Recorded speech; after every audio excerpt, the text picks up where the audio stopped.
What up? Hey. Oh, that's the top of my head. Ooh. There he is. I'm like, it's like you're at Bethel, right? There's a boom mic, and it's just like. Production value. Yeah, it didn't have those sound effects, so that's an extra feature that only comes with the Phil Drysdale show. Like it. What's funny about that is that's a completely separate mic. I have a camera. I have like a camera above that films, so it's actually like proper quality, which just makes everyone else look like they've just put no effort in. No effort. I've done nothing. Like a HD cam, and everyone else is like just a webcam on their laptop. But it just means that anyone that is watching will be like, "What just happened?" Like you just made loads of noises, like, but nothing happened. That's awesome. Only you will have experienced that moment. Nobody else. I appreciate that. I like that. Unless I we did actually look around. Hey? I was gonna say, unless we end up like talking about something really private first and then start later, then no one will ever know that moment happened. So we talk about my penis. That's not private enough. That's definitely going in.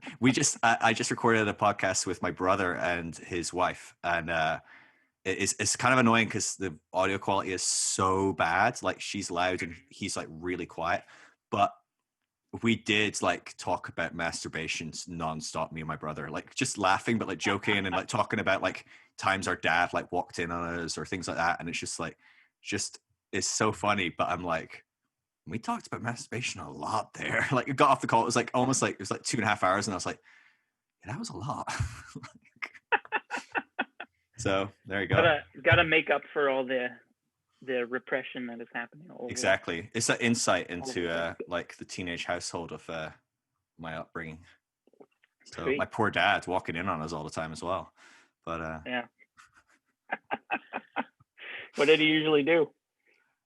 Well, like nothing. We did not talk about sex or acknowledge that it existed ever in my house. Right. Like I was joking with my brother because he'd never heard this story, but like I like was going out one day and I was like, probably like 14 or something, and I think it must have been like he must have cottoned on that I was like in my room all the time and like, you know, barely coming out for fluids, and that was about it. And I think I'd probably just discovered masturbating. So at some point I was going out and he just like catches me on the way out the back door. He's in the kitchen. He's like, "Hey, Phil." And I'm like, "Yeah." And he's like, "You know what sex is, right?" And I'm like, yeah. And this is awkward, right? No one wants to have this conversation with their parents unless they've been raised probably in a fairly healthy way. And then they probably already had some sort of conversation in a natural, less forced way. And he's like, "Okay, good." And he's like, "You know to use a condom, right?" And I'm like, "Yeah." And he's like, "All right." I'm like, "Bye." And he's like, "Bye." And that was it. That was the entire talk I've ever had with my parents about sex. I think maybe he pulled me aside before we got married and had some sort of like manly talk or whatever. But I was like, 25 or something at that point. Like, it's like, but it's fascinating because he was a Christian and like believed in no sex before marriage, things like that. But like, he obviously just was like, man, this guy's masturbating in his room. I'll just let that slide. Just use a condom. I don't know. I don't know what the deal was there, but yeah, that's pretty funny. That's impressive. Have you guys ever like talked about stuff like that later on, like now? No, but now I want to. Now I was only really reminded of it when I was talking to my brother, and I was like, that was funny. I didn't think about that, but yeah, that is really funny. And like, and now I'm like, oh, I'd love to like, so my mom passed away a couple of years ago, and I was looking at pictures of her yesterday. I was thinking about it because I watched an episode of Midnight Gospel. Have you seen any of the Midnight Gospel on Netflix? No. Dude, you should watch it. It's good. But the last it's like it's this really weird show. It's got by a guy called Duncan Trussell. I really like his stuff. He's got his podcast, and he's often on other people's podcasts. And he's just kind of a bit surrealist. He's very into a lot of like psychological stuff. He's into psychedelics. He's into a lot of metaphysical, philosophical stuff, very spiritual. Anyway, his show is like this like cartoon where it's like really like totally surrealist. And it's this guy that like records like a podcast with like random guests. He travels to other worlds and like interviews people, but he has like really heavy conversations, but it's actually like really interesting people in the world that he's just chose to interview, and then he takes cuts of the interview and turns it into this surrealist show, and then I guess afterwards gets them to record little bits. But the last one, he basically got chunks of recordings that he had talking with his mum when his mum was dying of cancer, about, you know, her giving birth to him, and like her coming to terms with death, and him coming to terms with her death, and it's just a really beautiful episode. It's flipping harrowing. I like wept my way through it. I don't really cry very often. Wow. But it just got me thinking. I was like, man, I wish I could go. Now I feel like I'm more open, and I'm just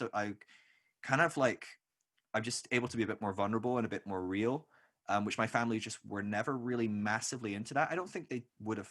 I don't know. I don't really know. But I wish I could have those kind of conversations with my mom now, because I would love to like be like, Mom, what did you think when I was like growing up as a teenager and I was like terrified of girls and I was hiding in my room all the time, and like, you know, I just had no social skills, like what was I like, you know? And like, you know, I love that dynamic. Like, what were you scared of when I was growing up, or when you first had kids, but we just didn't really like have those stories. She told us loads of stories of like what it was like when she was growing up, or funny things that happened, but like not that kind of deep, like that level. So I was just thinking about that. Anyway, I don't know, it just got me thinking about stuff like that. But yeah, That's really funny. did your family, were you a Christian family? Oh yeah. Yeah. Did you guys talk about like sex and stuff like that? Like, no, no, not at all. It really? was like, yeah, not touched on really. I'm trying to think. I remember, like, it's so weird, man. I lived in this neighborhood that was like on a dead end street, and it was woods behind my house. And like me and my friends like found pornography in the woods and stuff, like that doesn't sound like the beginning of a horror story or anything. Right. I know, right? But it's like that happened to me, and I have quite a few friends who like that's their first looking at pornography was like they found some stash in the woods. Crazy, and I had one friend who was like convinced that it was the devil, like just planting things in the woods for teenagers to find so that would destroy their lives. That's a weird dynamic for me anyway, because like for me, like sexuality was always very individual and shameful, and like, you know, I grew up like looking at porn and stuff as a teenager, but it was like hide in your room, like load up like a picture of some celebrity you liked or whatever, and like it was very like insidious, hidden, like I'm doing this terrible thing, like. But to be like, I'm like looking at like porno I found in the woods with my buddies, like that's a weird dynamic. Like I can't even imagine like how uncomfortable this was like before the internet, right? So it was like we didn't have a computer in our home. My dad had a computer at his workplace, but it was like awkward for you to go there though. Yeah, and it's like the internet literally didn't. Well, the internet existed in some form, but it wasn't a common household thing. Right. So you're showing your age, man. Yeah, I know, like, right? If people listen to the podcast, Jordan's 52. I'm older than the internet. Oh, I was talking to a friend of mine the other day. I was like, we are fucking old. We like the internet didn't exist when we were little kids. That's crazy, isn't it? But P.S. It's my goal. It's my goal on this episode to swear more than Kevin Garcia did. But oh, nice. You could do that for sure. I was just listening to that one today. Dude, but no, it was. Oh yeah, they're so great. I've followed them, I think, mostly because of the episode of the Dirty Rotten Church Kids that I. Right. Okay. And I just follow them on Instagram. They're just really cool. But I haven't gotten actually all the way through your conversation. I won't spoil the thing about. Thank you. The thing about. I'm so bad at remembering things. You were delirious with Dude, your. I felt delirious during that because that was the second one. I filmed the one with Sarah with Science Jesus memes, and then I literally went to sleep for like about 40 minutes, got up, and just started filming again with Kevin. And I was like, I feel so out of it. Wow. You know when you're like peak cold, and it's like right at the trough where you're like, I'm gonna get better. I bet by tomorrow I feel a bit better. But like it was like at its very worst. And then it was in the evening, which always feels the worst time of day. Like when you've got a cold, it was sucked. But anyway, keep going. No, I was just gonna say about finding pornography in the woods. Yeah. It's just funny because like when you're with your friends, you're like, ooh, check this out, and like whatever. But it's like it's not like you're all just gonna stand in there and like jerk off together. No, exactly. Right. It's just like, ooh, what is this thing? And it was like, obviously, it was like. I'm trying to get into my head of what it was like. It was like, I knew that it was like, well, I knew that it was like bad, or, you know, or not okay, or it was like I didn't know. Right. It was like this What secret age are is you at like this time? probably like 6 or 7, I think. Okay, yeah. So I mean, there's probably like it's quite unlikely for most of the kids involved here that there's any kind of sexual component to it anyway, right? I mean, for the Yeah, most part. no, totally. Yeah. And then, but I remember one day actually, I was looking out my bedroom window and I saw this like paper float across my yard. And I was like, what is that? And I went out and looked at it, and it was like a page from a porn magazine. And I went and took it to my dad, and I was like, I was like, here, like this was floating through the yard. And it was honestly just like hey, like this is weird. I Yeah, found yeah, this yeah. here. And he was so angry. He was Wow. so angry with me. And it was just this thing. It was just, I remember being a kid. I was like, oh, it's like, you don't talk about this. You don't, Yeah. you know, you don't ever bring this up. This will make my father angry. So then when I did start to like to look at internet pornography, it was like, there was Not no gonna tell my dad conversation about ever. this. Like, hey No, dad, yeah. guess what I watched last night? Like, not gonna happen. Wow, that's Yeah, so intense. it was intense. I was very little. I remember it's crazy the little memories that you have, right? That like are Yeah. so strong and just stick out in your brain as like these significant moments. Yeah. But I remember, and then later on, I think I was older. I don't know if I was a teenager, but like the one conversation that I can recall my father having with me, he was like, just started randomly telling me this story about when he was young and he would find pornographic magazines in his friend's house or whatever, and then talk about masturbation. And it's funny because like I didn't know what masturbation was because nobody ever told me, Right. and I knew the word was like something to do with sex, but I didn't know. And so the crazy thing is that I never did it, Phil. Mm. And I think this is because I don't know if this is true or not, but when I was younger, I remember I would like scratch my nether regions if I was itchy or if it was hot and sweaty. And I distinctly remember my father telling me, "Don't touch yourself. Like Mm. don't even touch that area." And I was like, "Why? Like, what's the problem? Like, I'm not doing anything." But it was like this thing was like, "Don't even." There's no hint of anything. So um, I remember we were like, I was playing baseball with my friends, and I was like really hot and sweaty, so I was like pulling at my drawers and like trying to get things comfortable. And I said to my dad, I think I said to my dad one time after that because I was like playing with my friends, and it was like no big deal. And then he said, he told me not to do that when he saw me doing it. It's like, but my friends, you know, everybody does it. Like I wasn't trying to say like it's okay because everybody does it, but I was Right. like, it feels like it's a normal thing. Like I think I It's was like trying to say. probing for like, could you give me some more information as to why this is wrong? Yeah, but I think it was just like, no, you like don't do things just because your friends do them. Anyway, I'm trying not to paint my father as this terrible person because he's not. He just had his hangups, right? And I Right. think Well, we sex all was a do, right? I mean, yeah, big time. Yeah. big hang up for him. But then he had this conversation with me where he was talking about masturbation. I was like, okay, sure. And the crazy thing is, Phil, I don't know if I told you this before. I didn't masturbate until I was like 23. Whoa. I Dude, know, that's like in like Christian circles, you're like up for sainthood. I know. Like And I was so arrogant about it, about the fact I would talk to him. I'm not kidding. I all was the like youth the groups are like purity getting pulled to culture the side, all the guy. boys, and it's like, like who screwed up this weekend? Jordan's like waltzing in, not me. Like got like a banner above your head, you know, like I It's never so true masturbate. though. Like that's I literally would like hilarious. my friends, we were like, what? I'm like, I've never done it. And the crazy thing Wow. was, it's like I was looking at internet pornography, but because I never even knew what masturbation was or had anyone explain it to me, I never did it.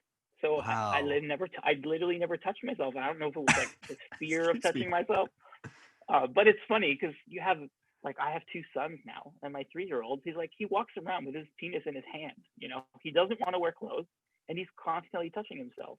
And we just let him do it because it's like it's the most natural part of human development. You just like discover who you are in that sense, you know. It's a deeply Um, comforting thing, right? I mean, I yeah, don't know. Well, maybe you don't recognize this as much because maybe it was such a taboo. But like, I remember as a kid just constantly just being like, I'm just sitting here, just like sitting watching TV or something. I'm gonna put my hand in my trousers and like just grab my like balls or something, and it's like it's warm. It just feels like it's like giving yourself a hug, or I don't know. I don't really know. Like, but No, it just I think you're feels right. right.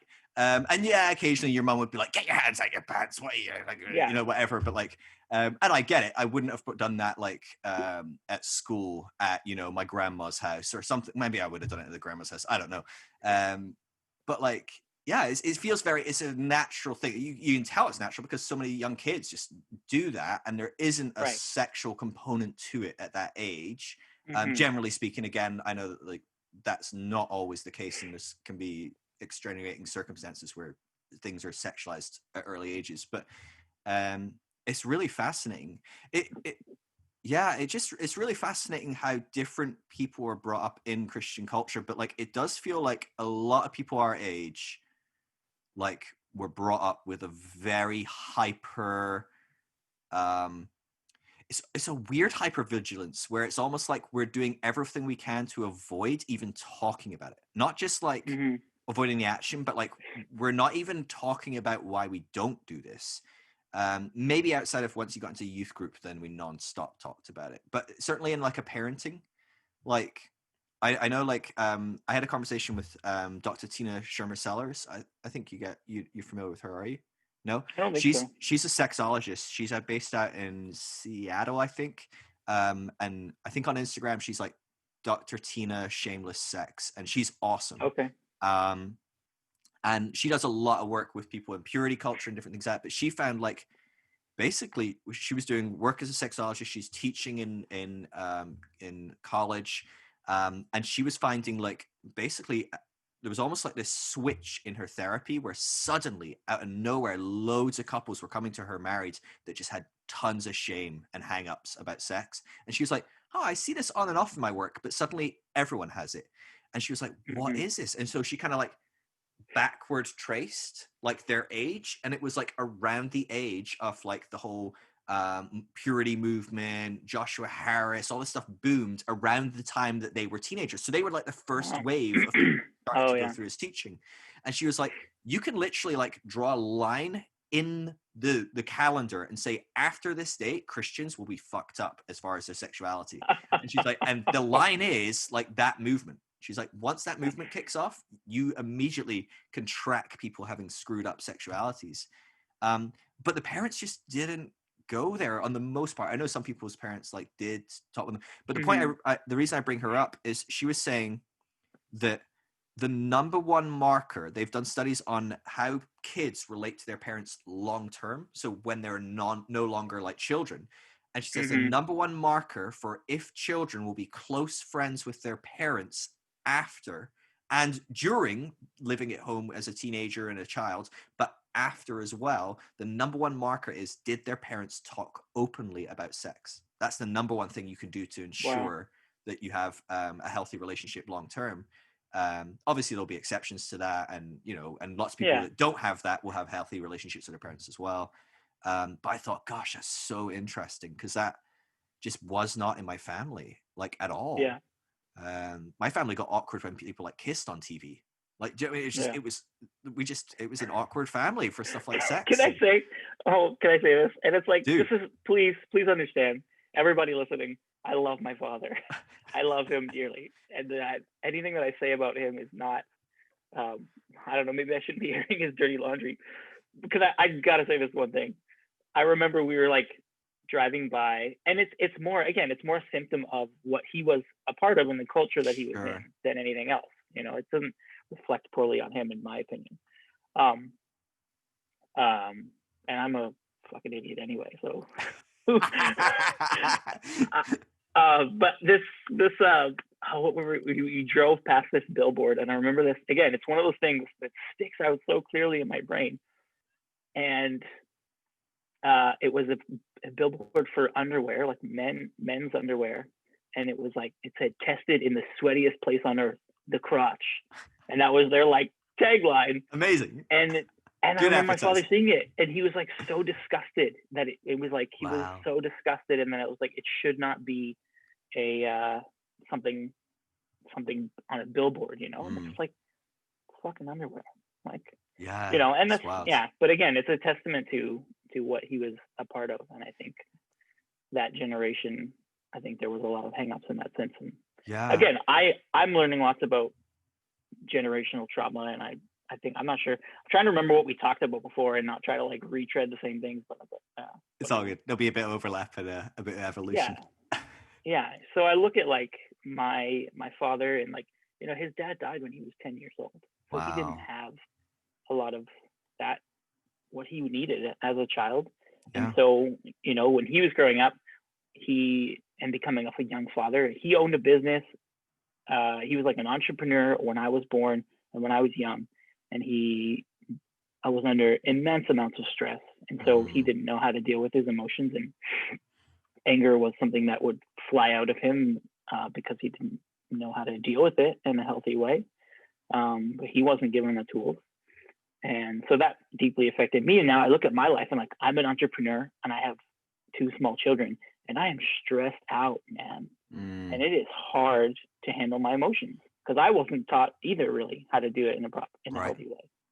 So I'm like, well, that's the nature of this, right? I mean, it goes from generation to generation, right. Like breaking those cycles when no one steps in and goes, oh, here, let me teach you, let me give you the tools so that you can then teach the next generation. Like that doesn't necessarily happen for a lot of people without serious intentionality to really recognize something in you, work on it, like change, like, or having someone invade your life, you know, maybe you get married to like the right person but like a lot of people just keep perpetuating these cycles. Like you're saying, you know, it's like you can't remotely blame your dad for not having the full capacity to be whatever you might have needed when he had no one that he needed from 10 years on. Yeah. You know what I mean? Like that's, exactly. I mean, I'm sure he like had other people in his life, but you know, in that capacity, this as a father or like, yeah, it's wild, really wild. Yeah. So then he found his meaning and purpose within the church, and that was a source of like life and strength for him. And so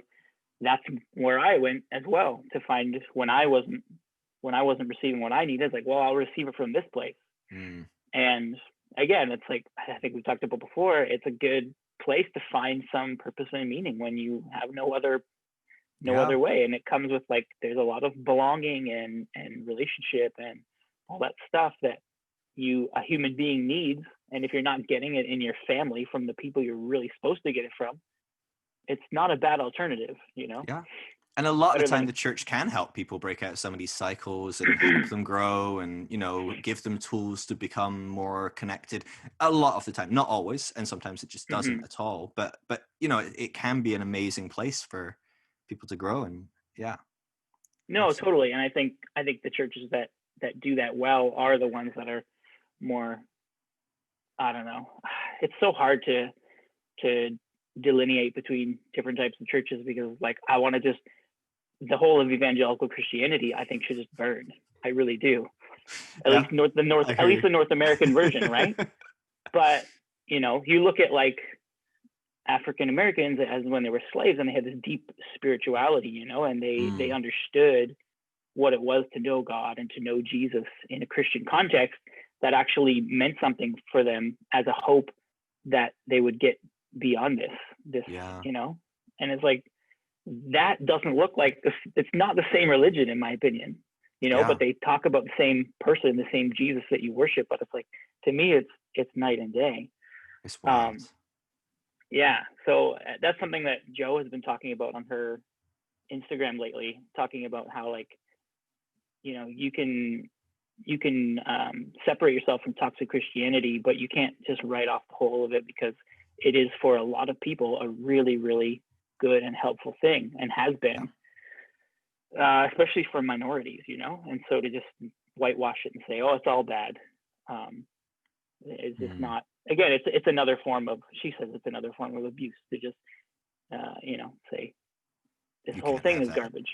Yeah. And so I'm kind of, you know, since we talked last time, I was like pretty angry, and I'm trying to find myself in a place of being more understanding, but also at the same time. How's that working out? Like, it's so hard. It's been a couple of months or whatever. When did we talk? Okay. Like, 3 months ago, 4 months ago? It was like in April, I think, and it's September, which feels like 5 months. Geez, that feels like not long ago. That's a long time. It feels like not long ago, but it feels like eons ago. Dude, that's a because pandemic. So that's like, so much has happened. It was yeah. right. I think it had just started when we Yep. were talking, and you had just been sick. Oh, that's right. I Or just got shortly better. after you Yeah. were sick. Yeah. But then, But the theme for my podcast is Phil is dying and trying to talk to people. that's what it should be called, the Phil is dying show.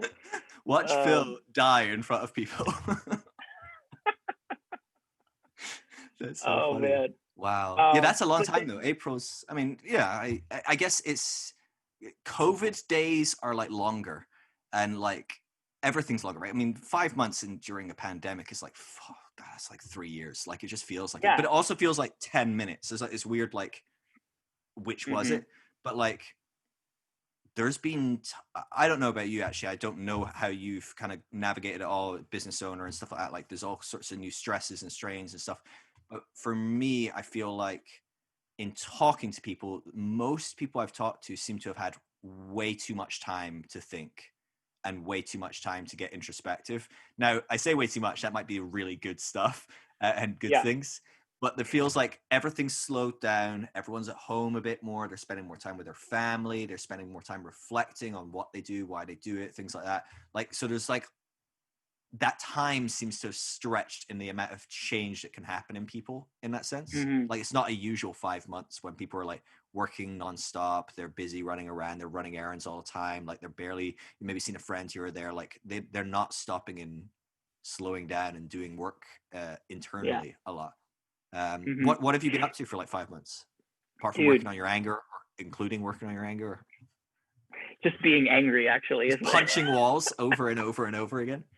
dude, I bought a punching bag and I hung it up in Yes! my basement. I go to town on that thing. Really? And it's good. It's actually it's a good workout. So I'm Mm. incorporating it into like working out, but it's also like when I feel like really angry, I just go and beat the shit out of that thing and I feel Yeah. so much better.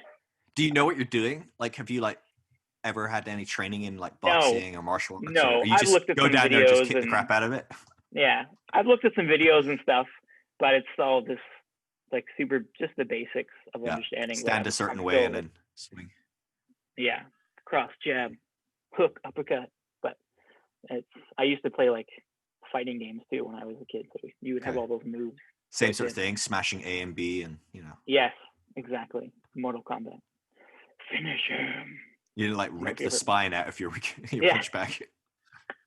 I remember we weren't allowed to play that game because of that one. Like there was like so many things in that game, but that was the one thing. Was like there was a finishing move where someone like ripped a spine out of someone, and we just weren't allowed to play it. I think we weren't one kid in like the whole school, like or our year, like had that game. We'd always go around to his house to play that. But yeah. Okay, so lots of therapeutic exercise then. Yeah, well, so for me, I am one of the people who I would say has had zero time because for me, I operate an ice cream shop, which you know, and summertime is our busiest time of the year. Right. And so when we shut down, it was like March 15th, and we shut down for like a week, and then we're okay, like what are we gonna do? And we decided to offer like deliveries, curbside pickup of our pints of ice cream, and we just shifted our whole operation because we didn't do this at all and changed the way that we did everything to be able to do that. And it's like I'm delivering ice cream and driving around the city, which is just so weird. Never thought I would do that, but it kept us afloat for a little bit. And then I think it was June 9th. No, it wasn't June 9th. Anyway, first week of June-ish, where our government said, okay, restaurants can be open again at half capacity. So they were like kind of doing the stages of reopening and stuff. And so it said, okay, we'll start letting people into the shop at that date. So it seems to make sense. And we'll let in like one group at a time because it's super small. There's not a lot of space inside. So we'd make sure people line up outside and all that stuff. So it was summer, it was starting to get warm. And so actually like the week before that happened, people just stopped buying pints of ice cream pretty much. It was just like, it not 100% stopped, but it went from like, selling, a decent amount to like 10% of that in the last week. So it's like, okay, people are ready for this. And people were messaging us being like, when are you going to open? We want to get ice cream in a cone and so we said, so we planned to do that. And we did that. And it was like back to normal for us. The only thing, like, well, obviously we were like, cleaning and sanitizing everything, but like people, one person or group would come in at a time and they would leave, and there would be a lineup out our store all day. And people were really good about being patient and waiting, and things are different. But we run that way the whole summer, and like July was our busiest month ever.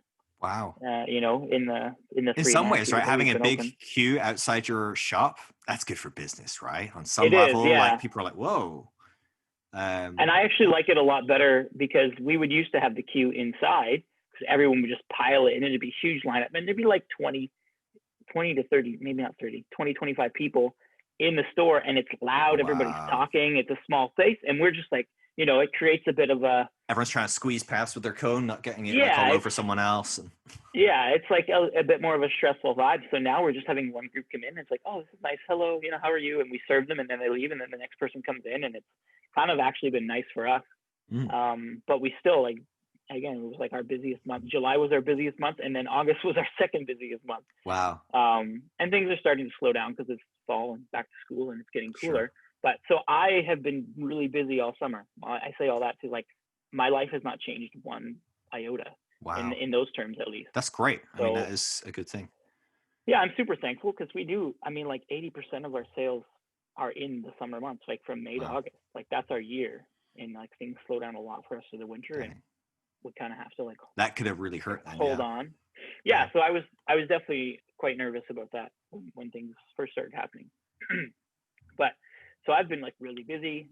I haven't had time to read or do some of the the processing. Yeah.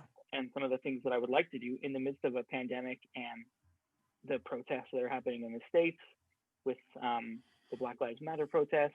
Yeah. And man, what else? It seems like there's so many things happening this summer, but I found myself, especially with the Black Lives Matter protest, I was just super angry, and I was super angry with the response to the church, the evangelical church generally, that they were just not on board, and then seeing how many people that I used to admire and would say things that were like calling them terrorists and saying, and just following the Republican Party line essentially. And so that stuff is so frustrating. So I'm like posting things on Instagram and reposting things and reading things all the time. And I'm just find myself getting angrier and angrier, and then not having the time to deal with that stuff, to actually process it in a healthy way. Because I don't think there's anything wrong with being angry. I used to really think that growing up, because my dad was angry and I was terrified of that. So, but like, I have no issues with anger anymore. I think anger is a very good tool that gets it gets a bad rap, I think. Yeah, well, I mean, it's there to teach you something, especially in Christianity, right? I think sometimes it's really good to just flip over some tables, and but yeah, no. So I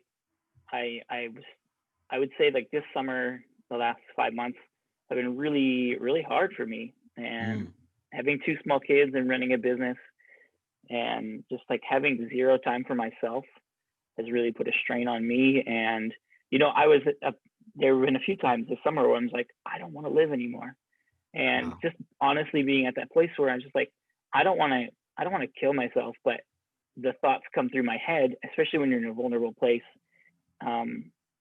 Those thoughts, and which in the past I would have attributed to the devil, as I was taught to do, but I don't believe in the devil anymore. So I was like, my whole being was in such a state of stress. My body was constantly in like fight or flight mode. My nervous system was just taxed, and I just wasn't able to really do anything about it. So I'm just like trying to carry on and finding moments of reprieve when I can. But yeah, it's been really, really tough. So, and even up until yesterday, I did, I told you about this healing energy person that I go to. Yeah. I went again yesterday, laid on the table, and I was like, just kind of shared what was going on. And then she just like puts her hand on my arm and just sits there for a while. And it's like it's so funny, because it's like, to use a phrase, she literally like just read my mail. and says these are things that are happening in your life. This is how you're feeling. And I'm just like break down crying. And I'm like, yes, I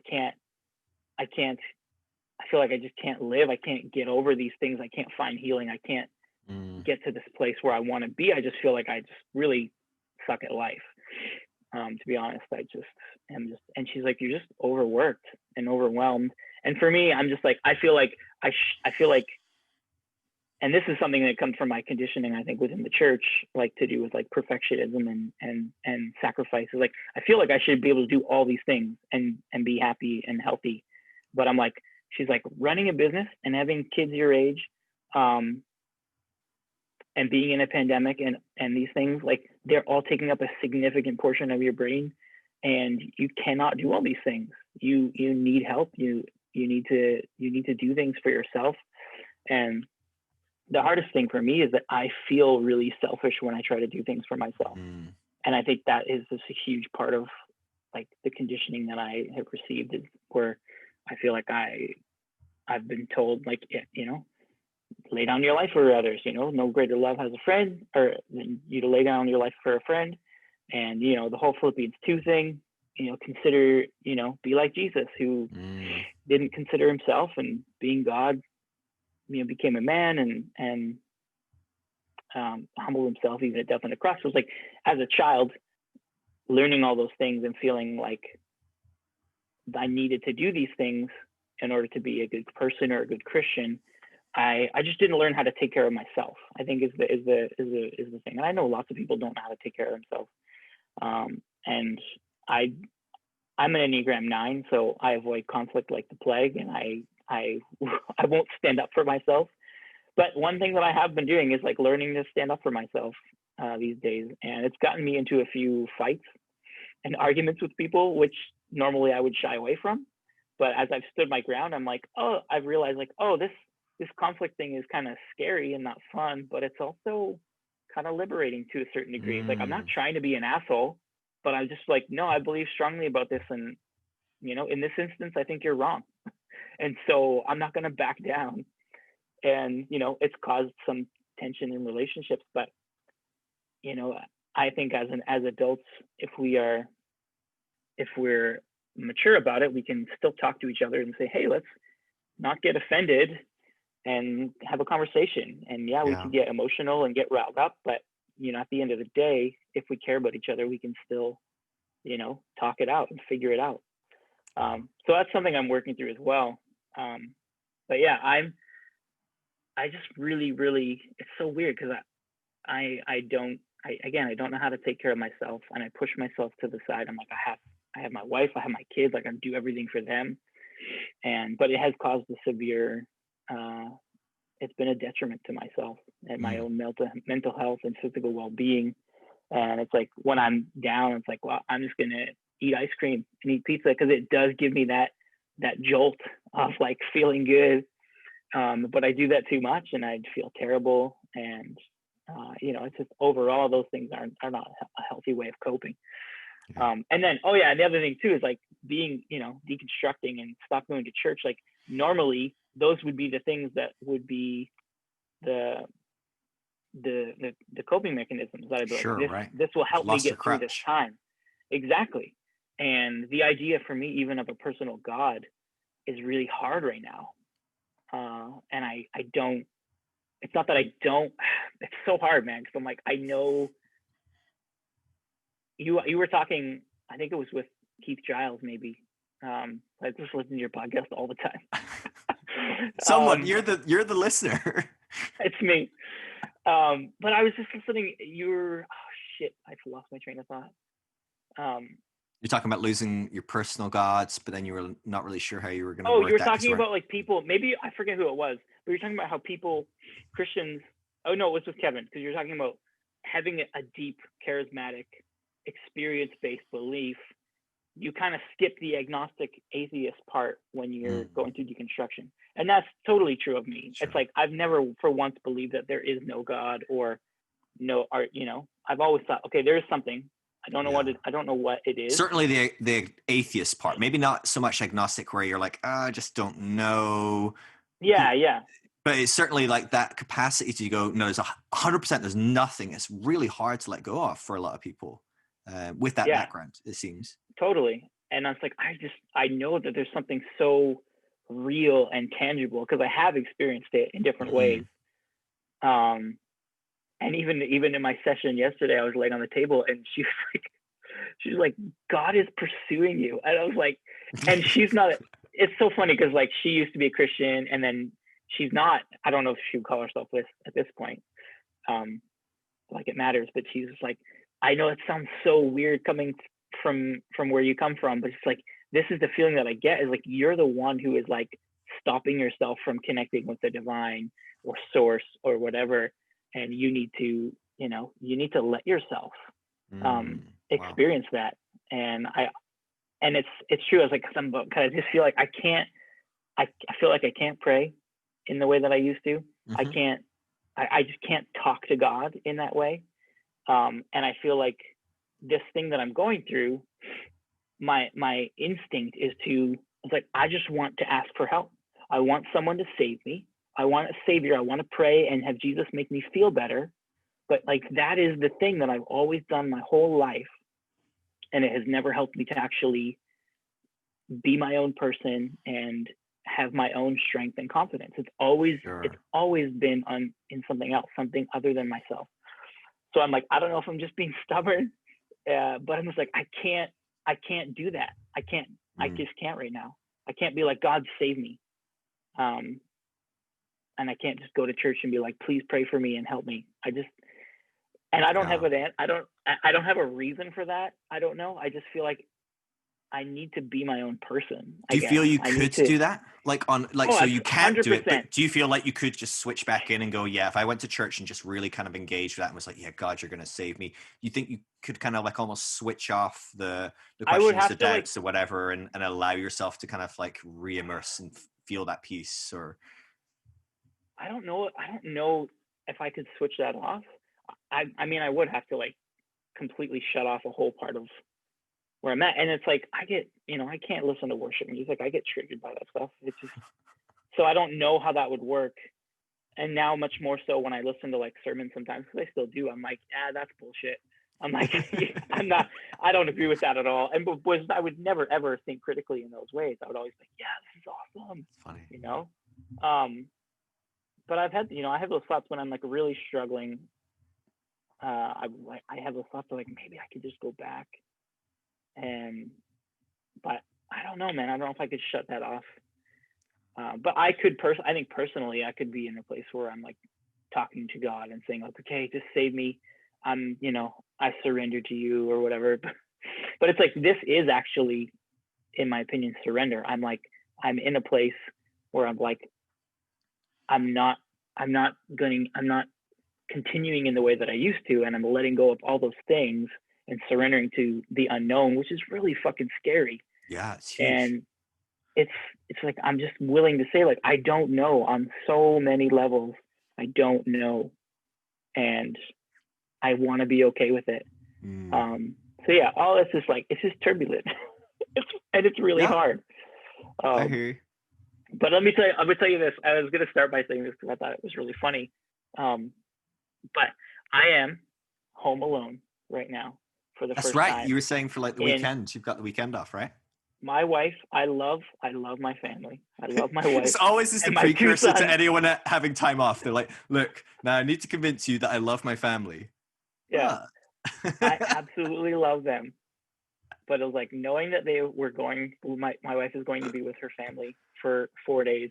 It's like, I have been so excited about this weekend and doing whatever I want. I have to go to work a little bit, but I'm just like, I can do whatever I want. I can just watch some shows that I want to watch. I can watch like basketball's on right now, the playoffs. And I'm like, I'm so into that. And I'm just jacked, man. I'm so happy.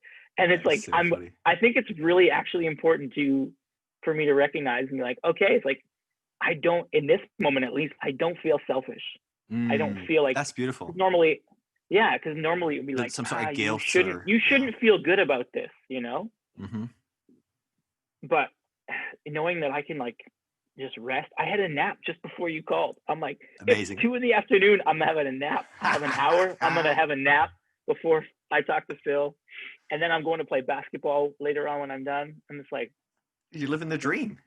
I know, but it's like it's so simple, and it's, my wife and I've been talking about the messages that we received specifically around like sex and pleasure, and it's like being this thing that is like it's wrong, like it's selfish, and unless it's in like very specific guidelines, to use the old thing, it's like, oh, it's the fire, you don't want to mess with the fire because it'll burn you, you know but like we've just been having these conversations, and like, man, we just really need to let go of the like deprogram ourselves from these lies that we've believed about how dangerous our natural desires are, like sex, and I mean sex being the biggest thing, but like even just the idea of selfishness, that's the thing for me where I've just been like, my whole life I've been like, you have to be selfless, and I can think back at instances in my life where I was like, I really want to do this for myself,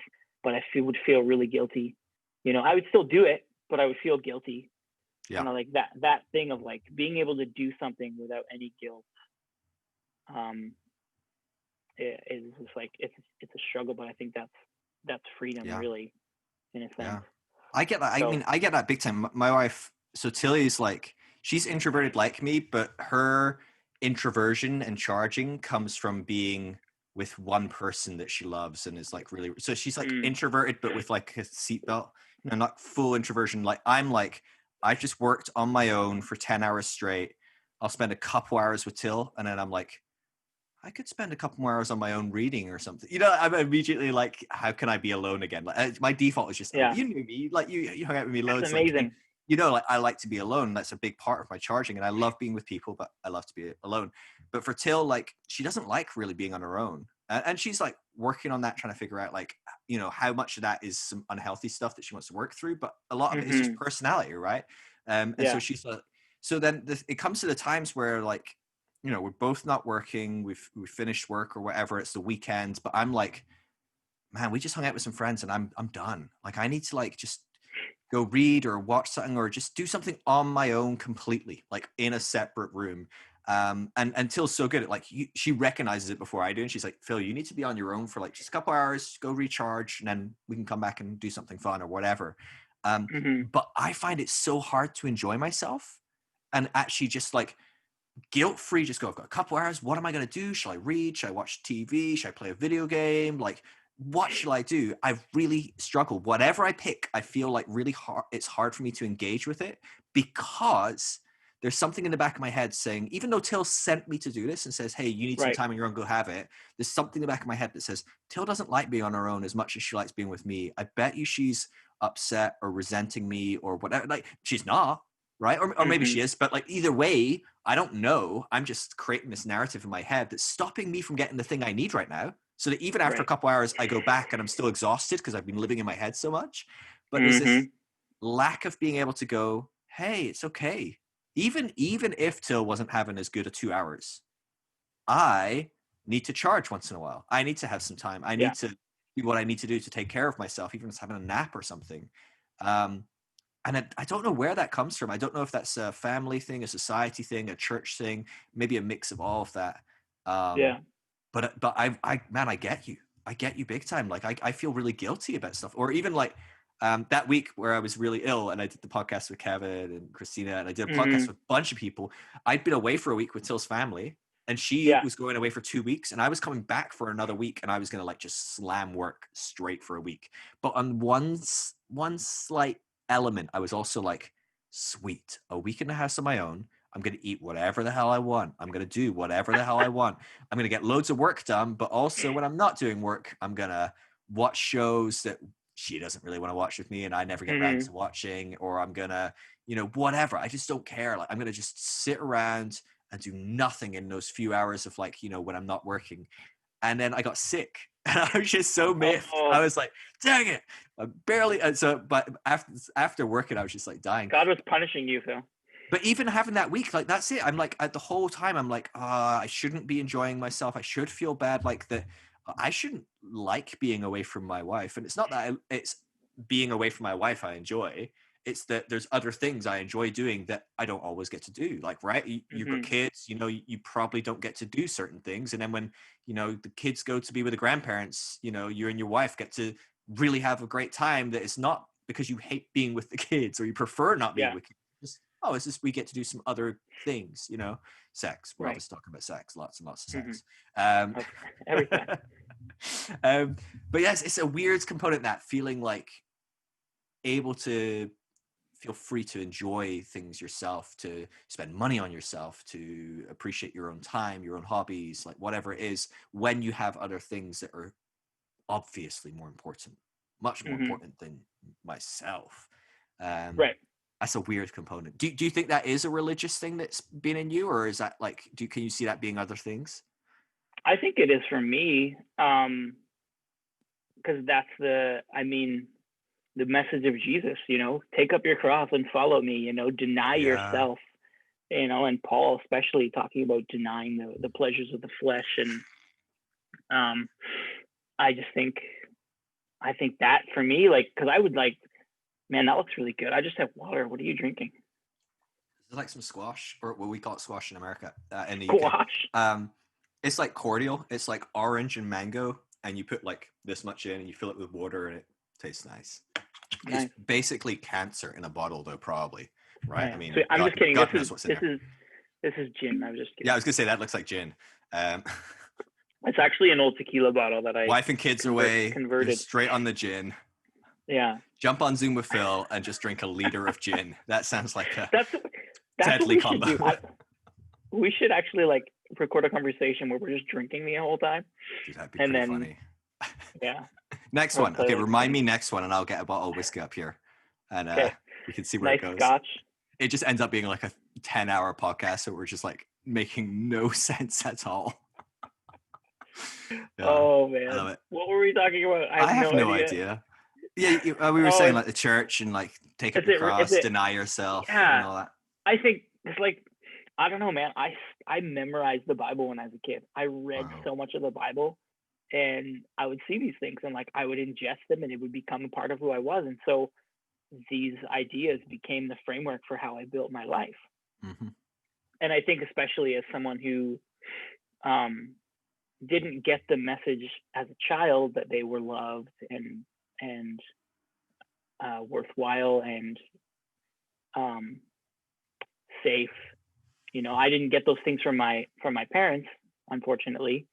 So and then going into this, and like, well, this is how I feel safe. This is how I find my worth, because I feel like I have no worth. You know, that's how I can articulate it now. As a child, it's like I felt worthless because I wasn't loved and cared for in the way that I felt like I needed.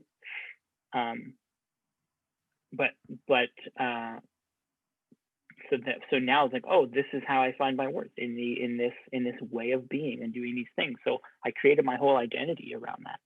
And it was a very individual pursuit. Like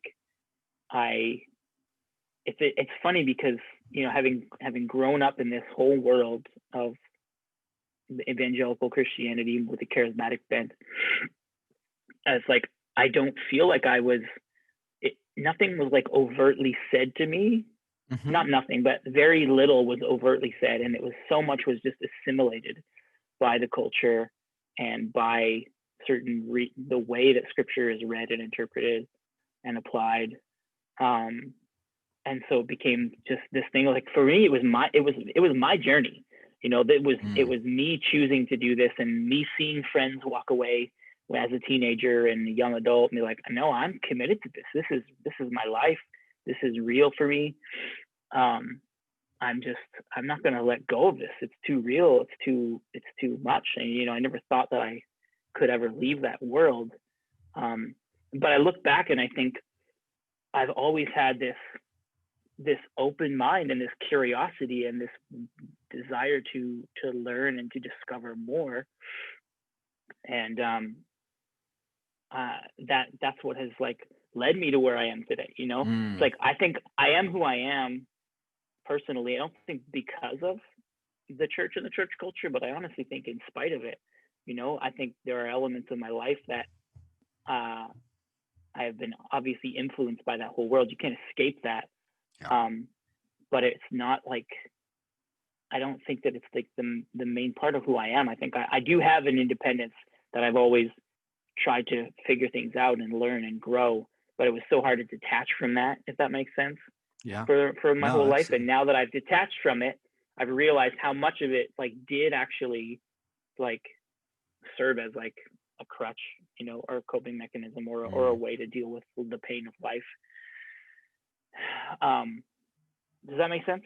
Yeah, it does. And I Like think like it's fascinating to me like how many unconscious crutches and coping mechanisms we have in place through our faith, that when that faith strips away, I think we don't really fully acknowledge or recognize, most of us, I think it takes time for us to come to terms with it, that when we're losing our faith, we're not just losing the community, we're not just losing, you know, our friends, our family, we're not even just losing God's. Oftentimes we're losing the things that keep us psychologically stable, right? We're losing some of those like mechanisms that have kept us kind of like duct taped together for most of our life, especially because often the church can be a very helpful mechanism of change and growth. It can do, but a lot of the time, some of those things like you're talking about, like it's almost avoiding growth and change and going, oh, well, I'm just placing that on Jesus. Jesus is taking it. So I don't actually have to work through that issue or deal with it or whatever.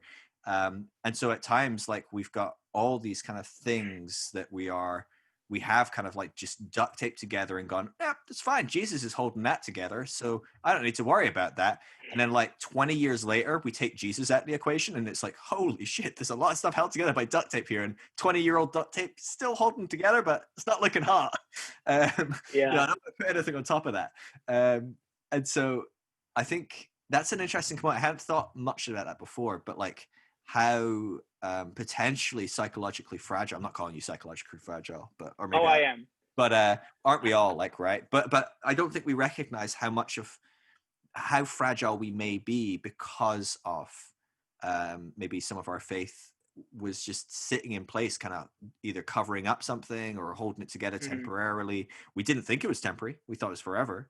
But if we'd thought, oh gosh, I might have to deal with this in 20 years, we'd probably have gone, well, maybe I should start cracking on this now then, rather than just like ignore it for 20 years. It's fascinating. But like the culture that we grew up in, at least even with our parents, the idea of like not talking about sex is like, you just don't talk about things. It's like, if I can just avoid this and maybe it'll go away. I don't think that thought necessarily was in my head, but like the modus operandi of how I live my life was just like, I'll just avoid these things because I don't know how to deal with them. And I don't know if it was a conscious thing. It was just like, well, I'll just keep going. I do remember specifically times where I was like feeling this turmoil emotionally, you know, whether it was like I felt really depressed or anxious or suicidal. And it's like, well, I know that I can trust God and I'm just going to trust God and keep living and just keep going. And that was what I did so many times. It's like, I'm just going to keep going because I don't have an answer and I've prayed and I don't know what else to do. And, you know, eventually that feeling would dissipate, you know, and I would be able to get on with my life. But the depth of what was going on inside of me was left unresolved, you know? And I think it's what everybody does, right? With all the coping mechanisms. And sure. I mean, people don't even need to be in religion for them to kind of push stuff to the bottom and ignore it and, you know, whatever. But I do think religion is, one of its tools is often, all right, just push that right down and let's look at Jesus for a while and it'll go away. Or it's crazy. And the not talking about things is fascinating to me. Like I am so aware of it's funny because like obviously my podcast is talking to people for hours on end, but I struggled for the majority of my life. I've struggled to talk about my feelings, what's going on, be vulnerable. Even now I'm much less vulnerable and open than a lot of people would presume. I've probably come across very open on this, and I am much more open than I've ever been. And maybe compared to certain people, I'm much more open, but I'm certainly nowhere near where I'd like to be. And I'm not able to kind of engage with my emotions and share them. And actually, it's the people that I'm closest to that I probably struggle with more doing that. Yeah. And I think a lot of it is my family didn't have that capacity. That just wasn't what we did. We didn't talk about your problems. We didn't talk about emotions. We didn't process emotions. Like, I don't overly remember getting taught about emotions. To be fair, on my family, I don't remember anything. So maybe they did like a 4-week seminar on emotions. I don't know. But all right, Phil, you're 4 years old now. We're going to start week 1 on the seminar on. But I just didn't feel very equipped looking back. And that's not, again, I'm not saying anything negative. My parents were so freaking amazing. Like, I cannot stress how amazing they were. But they just didn't have the training that was probably required for them to bring up a kid in that manner. Right. And you can't blame them. That was like, it was the 80s. So it's a different time. They had their own upbringings. Like, my mom grew up in an abusive home. My dad grew up in an abusive home. Like, you know, they had a lot of crap. Like, my dad got like treated like shit if he showed any emotions, right? I mean, like, he had an abusive father. Like, there's just like no room for emotions. And so is it surprising that my dad is probably only now realistically in my life starting to open up to me emotionally, and I'm so proud of him for that. Like, it's an amazing thing. But like, and part of that's on me as well. I've not given him the space to do that and allowed him to do that. And so it's just this weird thing growing up in homes. And I think that I don't know if that is more generational than church, but I do know a lot of people that grew up in the church that had that dynamic. Their parents didn't open up to them. They didn't have that. Maybe it is more generational as well. I know that's kind of maybe a slightly boomer thing. I don't know. No, it's true. I mean, I think it is. I think it is both. Yeah. I don't want to shit on the church if we should be just shitting on everyone else as well, you know. We can shit on the church for a lot of other things. That's true. That's true. Yeah. But we can be nice. We don't have to shit too much. But it's a good time to be alive, right? We're all, I think that just people are becoming more aware of this stuff and working on this stuff, which is a beautiful thing. Phil, we are in, this is what I believe, and I say it kind of tongue in cheek, but we are in the next great awakening. And the thing that the prophetic Christians have prophesied for is happening, and they have no idea what it was going to look like. And now they're holding on to their way of being and trying to stand against the storm that's raging. And they're going to be swept away because they're not willing to adapt and see what is actually happening. You know, and lots of spiritual New Age people talk about it too, about the awakening and the awareness that is growing. It's like, I just think it's an evolution of humanity. It's like becoming more aware and understanding things in a new way. And I don't think it's particularly anything special about this time. I think it's just another, you know, time period where great unrest is happening. Things, it's time for humanity to change and to shift, and it's happening. And it's that's the crazy thing, is like we are creatures of safety, right? Like you've said, your brain is wired for safety, right? It's like, that's what we want. We want to feel safe and secure. And so change in any way really terrifying makes us really scared, and we don't want to go through that. But how else are we going to grow and evolve as a species? So I just like, I'm for it, you know, I'm here for it, but I'm also recognizing, like, man, I'm such a little speck of dust. Has absolutely I have no bearing on what is happening in the world. That's so funny. That's what I've come to terms with, like, you know, even on Instagram and social media stuff, it's like, I want to be aware, but I'm recognizing, like, I need to take a step back, because again, these things like have really affected my mental health. Yeah. And I've not been able to separate myself from them. So it's crazy. Funny thing.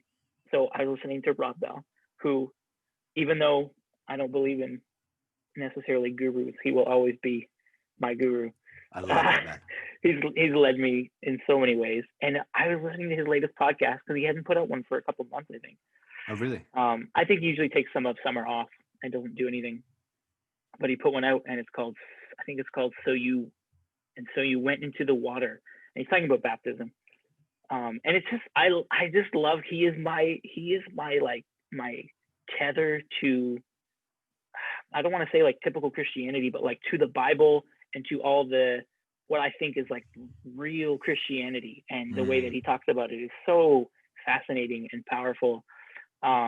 He was just talking about a bunch of things about Jesus getting baptized and what that meant, and how Jesus getting baptized by John was actually like, and I'd never heard it said this way before, but he's like, Jesus getting baptized in the Jordan by John was a criticism of the religious world, because they would have religious rituals and baptisms in the temple. And he's saying, no, you don't have to be associated or connected to any type of religion to have a connection to the divine. Like, that is fascinating. I've never actually heard that interpreted in that way. But he was talking about what's going on in the world, and how so many Christians who are getting it wrong, and are missing the point and losing the plot. And he's like, what are you focusing on? What are you giving your energy to? It's like, these people, they're not going to get it. And you focusing on them and being so, I don't know if you said angry, but like being so concerned that they're not getting it and trying to like be focused on helping them get it or whatever, it's not doing anything. He's like, what are you here to create in the world? What are you here to do? What's your energy? What do you have to release to create whatever, how he talks about like creation. And I was just like, that, it convicted me so hard. I was like, oh, I'm giving so much of my energy and my headspace to these people who I used to admire, and I'm keep like just following what they're doing and being angry about it and not being able to do a damn thing. And I just need to stop. I need to focus on my life here and now. And so I realized, I was like, wow, that is so powerful. And I was like, I need to guard what I'm taking in, essentially what I'm consuming. This was like, it is really interesting how like, and I think it's talked about quite a bit in the Christian world. Like, what you consume, you will become. So if you consume all these, whatever evil things, it becomes a part of you, and it really does. And so I'm just trying to right now. I mean, this was like 2 days ago. I'm trying to like, okay, take a step back, and I feel like this weekend is really good to like kind of reset a little bit. I mean, like I've had to like put a time limit on my Instagram, and my wife has the password, and I'm like, don't let me. I have like a max amount of time a day. When I send you a desperate text saying, please let me on Instagram, don't listen. Yeah, exactly. So funny. And it's like, I just, because I'll just mindlessly scroll and search for things and like read the news. And like a week or so ago, I was like reading the local news, and I was like, this, person was killed by a bear in the woods, and it's like, and it's like, oh, this is so depressing. I was like realizing how much it affected me. But I wrestled so much early on, especially with like the Black Lives Matter stuff, is because I was like, I knew that I needed to take a break, but I was like, these people are protesting in the streets every day, and they don't get to take a break, and their lives are on the line. I'm like, why? And it felt so selfish again of me to be like, I can literally just turn off my phone and not pay attention, and it will have no impact on me. And if that isn't white supremacy, like, I don't know what is. It doesn't affect me at all. And I wrestled with that so much, to the point where I was like, this is really, I just let myself be totally affected by it, and it really negatively affected me, because I didn't know how to balance and find some rest. And I still like, I don't have an answer for that, but I'm like, these things that are happening in the US, and I'll tell you this, you can quote me on this, and we'll see what happens. I think Donald Trump's going to win, and I think I really do, and I think it's going to continue to be. Is that because the Lord says it's going to happen, and you? Oh no, it's just me. I'm joking. But I honestly think that it's because it's one of those things where I just feel like we will not accept change unless it is thrust upon us as a species. Even with the pandemic and stuff, like you see all like the resistance to adapting, and trying to like people wearing masks and stuff and all that. It's like people don't want to do it, and it's very much an American problem, I think, mostly. Sure, more so. But Canadian. I mean, we have like protests in the UK, and I'm just like, guys, we're supposed to be like Europe and the UK. We're supposed to be like a bit more enlightened, and I'm like, God, there's 10,000 people in Hyde Park in London protesting wearing masks, and like, Oh, wow. What are you doing? 10,000, there's 10,000 of us in the UK. And I'm like, and that's just people that showed up in a park in London. I'm like, there's a lot more than 10,000 apparently. My wife Yeah. Tilly has like people that she's friends with on Facebook, like that from her old churches and things like that. And she's like, these people are freaking crazy. She's like, I had no idea, but they are like white supremacists, science like phobic, like insane people. And she's like, Yeah. I didn't realize the people in the UK, like, I just thought it was America. And it's like, no. There's just like this culture where it's not allowed to surface. And I think that was what America was like for a little while, was there was just this culture where like, don't talk about it, don't stick your head up and say that's what you're like. But when there was a candidate there, don't say we're going to vote for him, but we're going to vote for him. And that's how he won ultimately, right? I mean, on some level was that like there turns out there was a huge amount of people that were like, kind of like that. Whatever it was, right? Even if it's not because they were racist, because of this, because of that, like there was something where people were like not ticking that box in the polls, but they ticks the box when it came to going to the poll booth and voting. And yeah, I sit with you a little bit. I'm full of dread, and I'm full of not dread and fear. Those are the wrong words, because I feel like I'm learning to divest myself of that. And maybe again, this is a bit like the privilege thing, right? I can sit over in the UK and go, crazy America, right? But none of us in the world really can. Like America doesn't really have no one has the luxury of being disconnected from America, because they've got a military base in every city, basically. But I could see it happening. I really could. Even though I know the polls are like way skewed towards Biden winning and all of that. But I'm like, well, I heard that last time, right? Right. That's what the polls said last time. Yeah, it's crazy. It's the same kind of thing. And I think he's still going to get a lot of the evangelical support. And well, evangelicals are doubling down a lot. I mean, there is definitely a movement within evangelicalism of people going, you know what, no. But it's not a huge movement by any means. Right. Yeah. So I say that because I feel like he's going to win, and I feel like it's going to continue down the path of the authoritarianism, and he's going to feel even more justified, in what he's done, because he's like, hey, they still want me in there, so we're going to keep going. And I just think, I mean, you see a third term coming?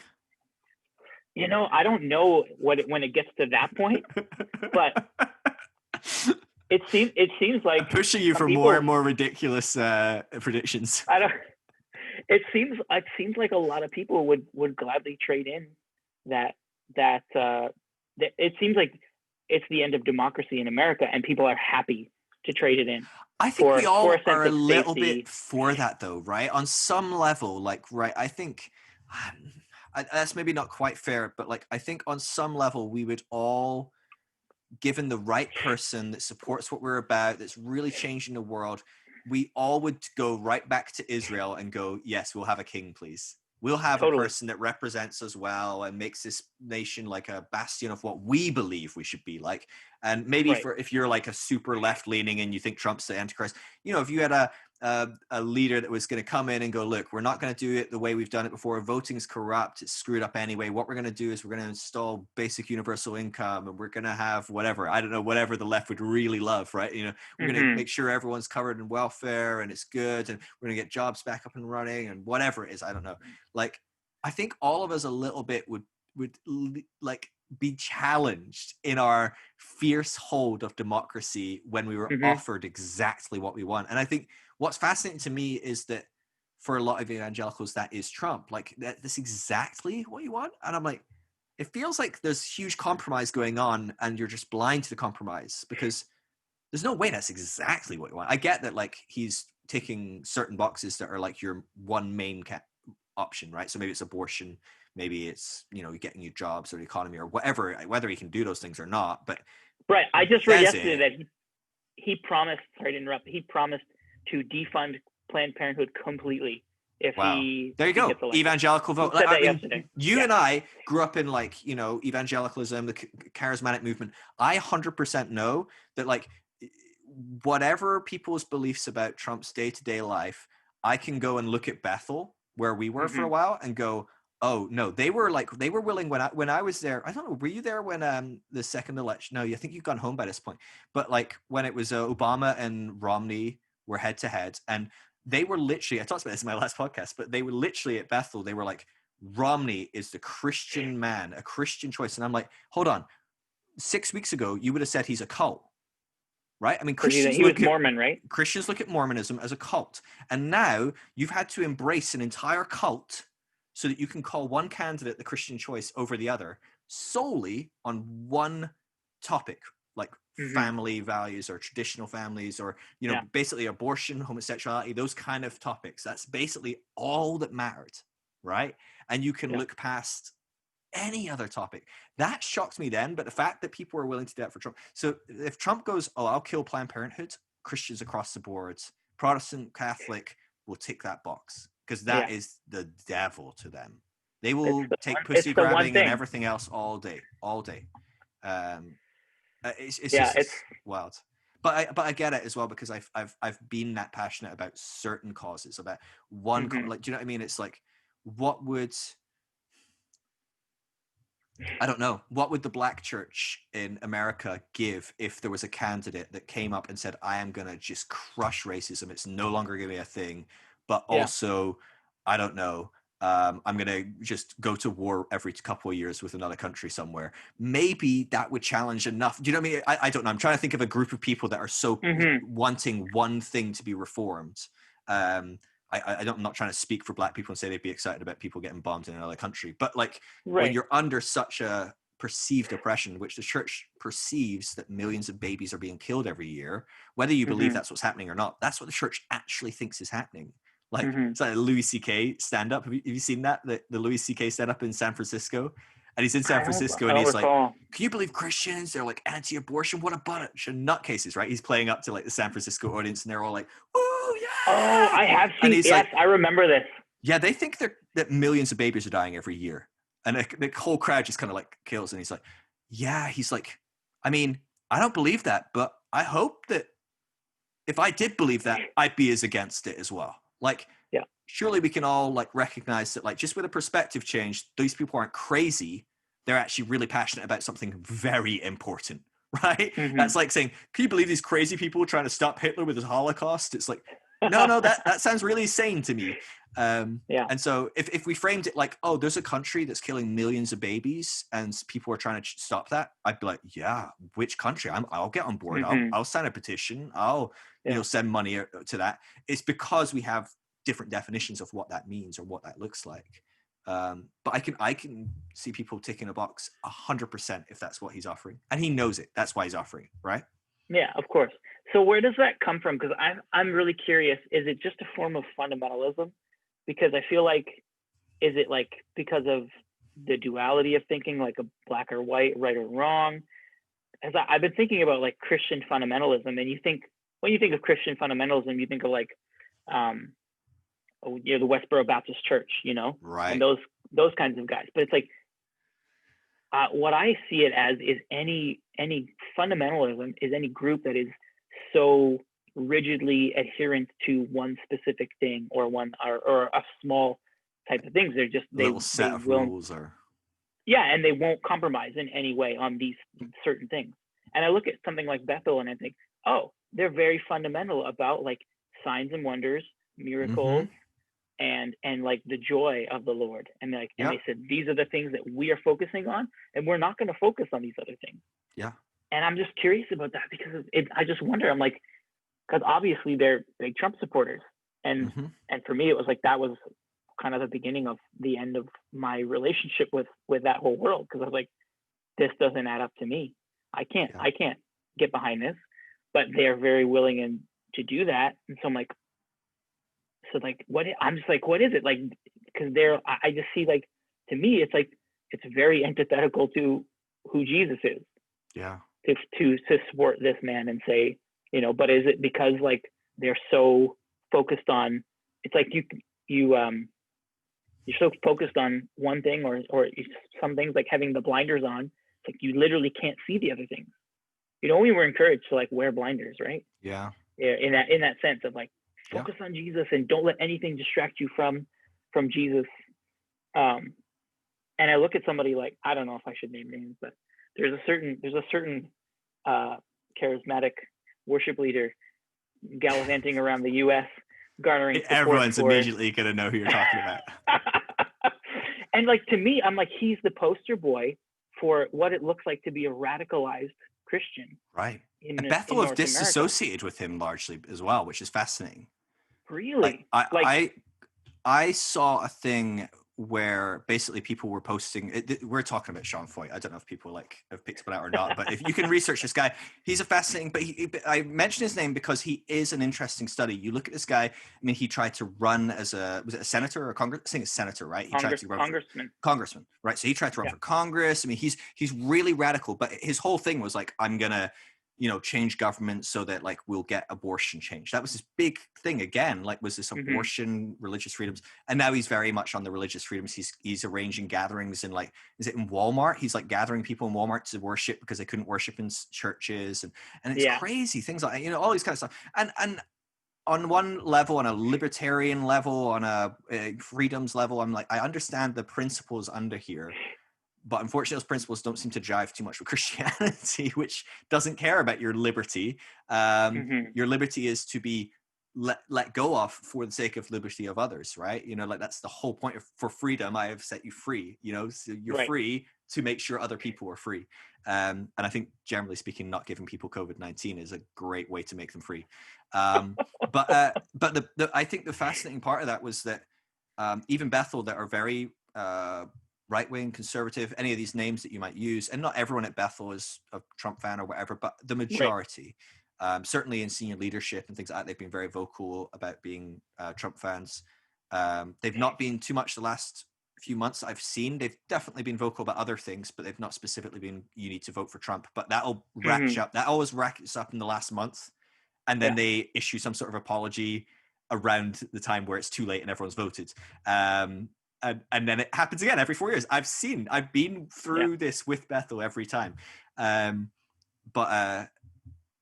Anyway, but like what's fascinating is they did kind of disconnect. And do you know what it was over? It was over when he went to George Floyd's, the location that George Floyd had been not shot. He was suffocated, right? I mean, just but they went to that location and they were having some sort of vigil, and Bethel set up a huge sound system across the road and did a worship service, and we're like, come over here, guys, come over here, and tried to do some sort of reconciliation thing.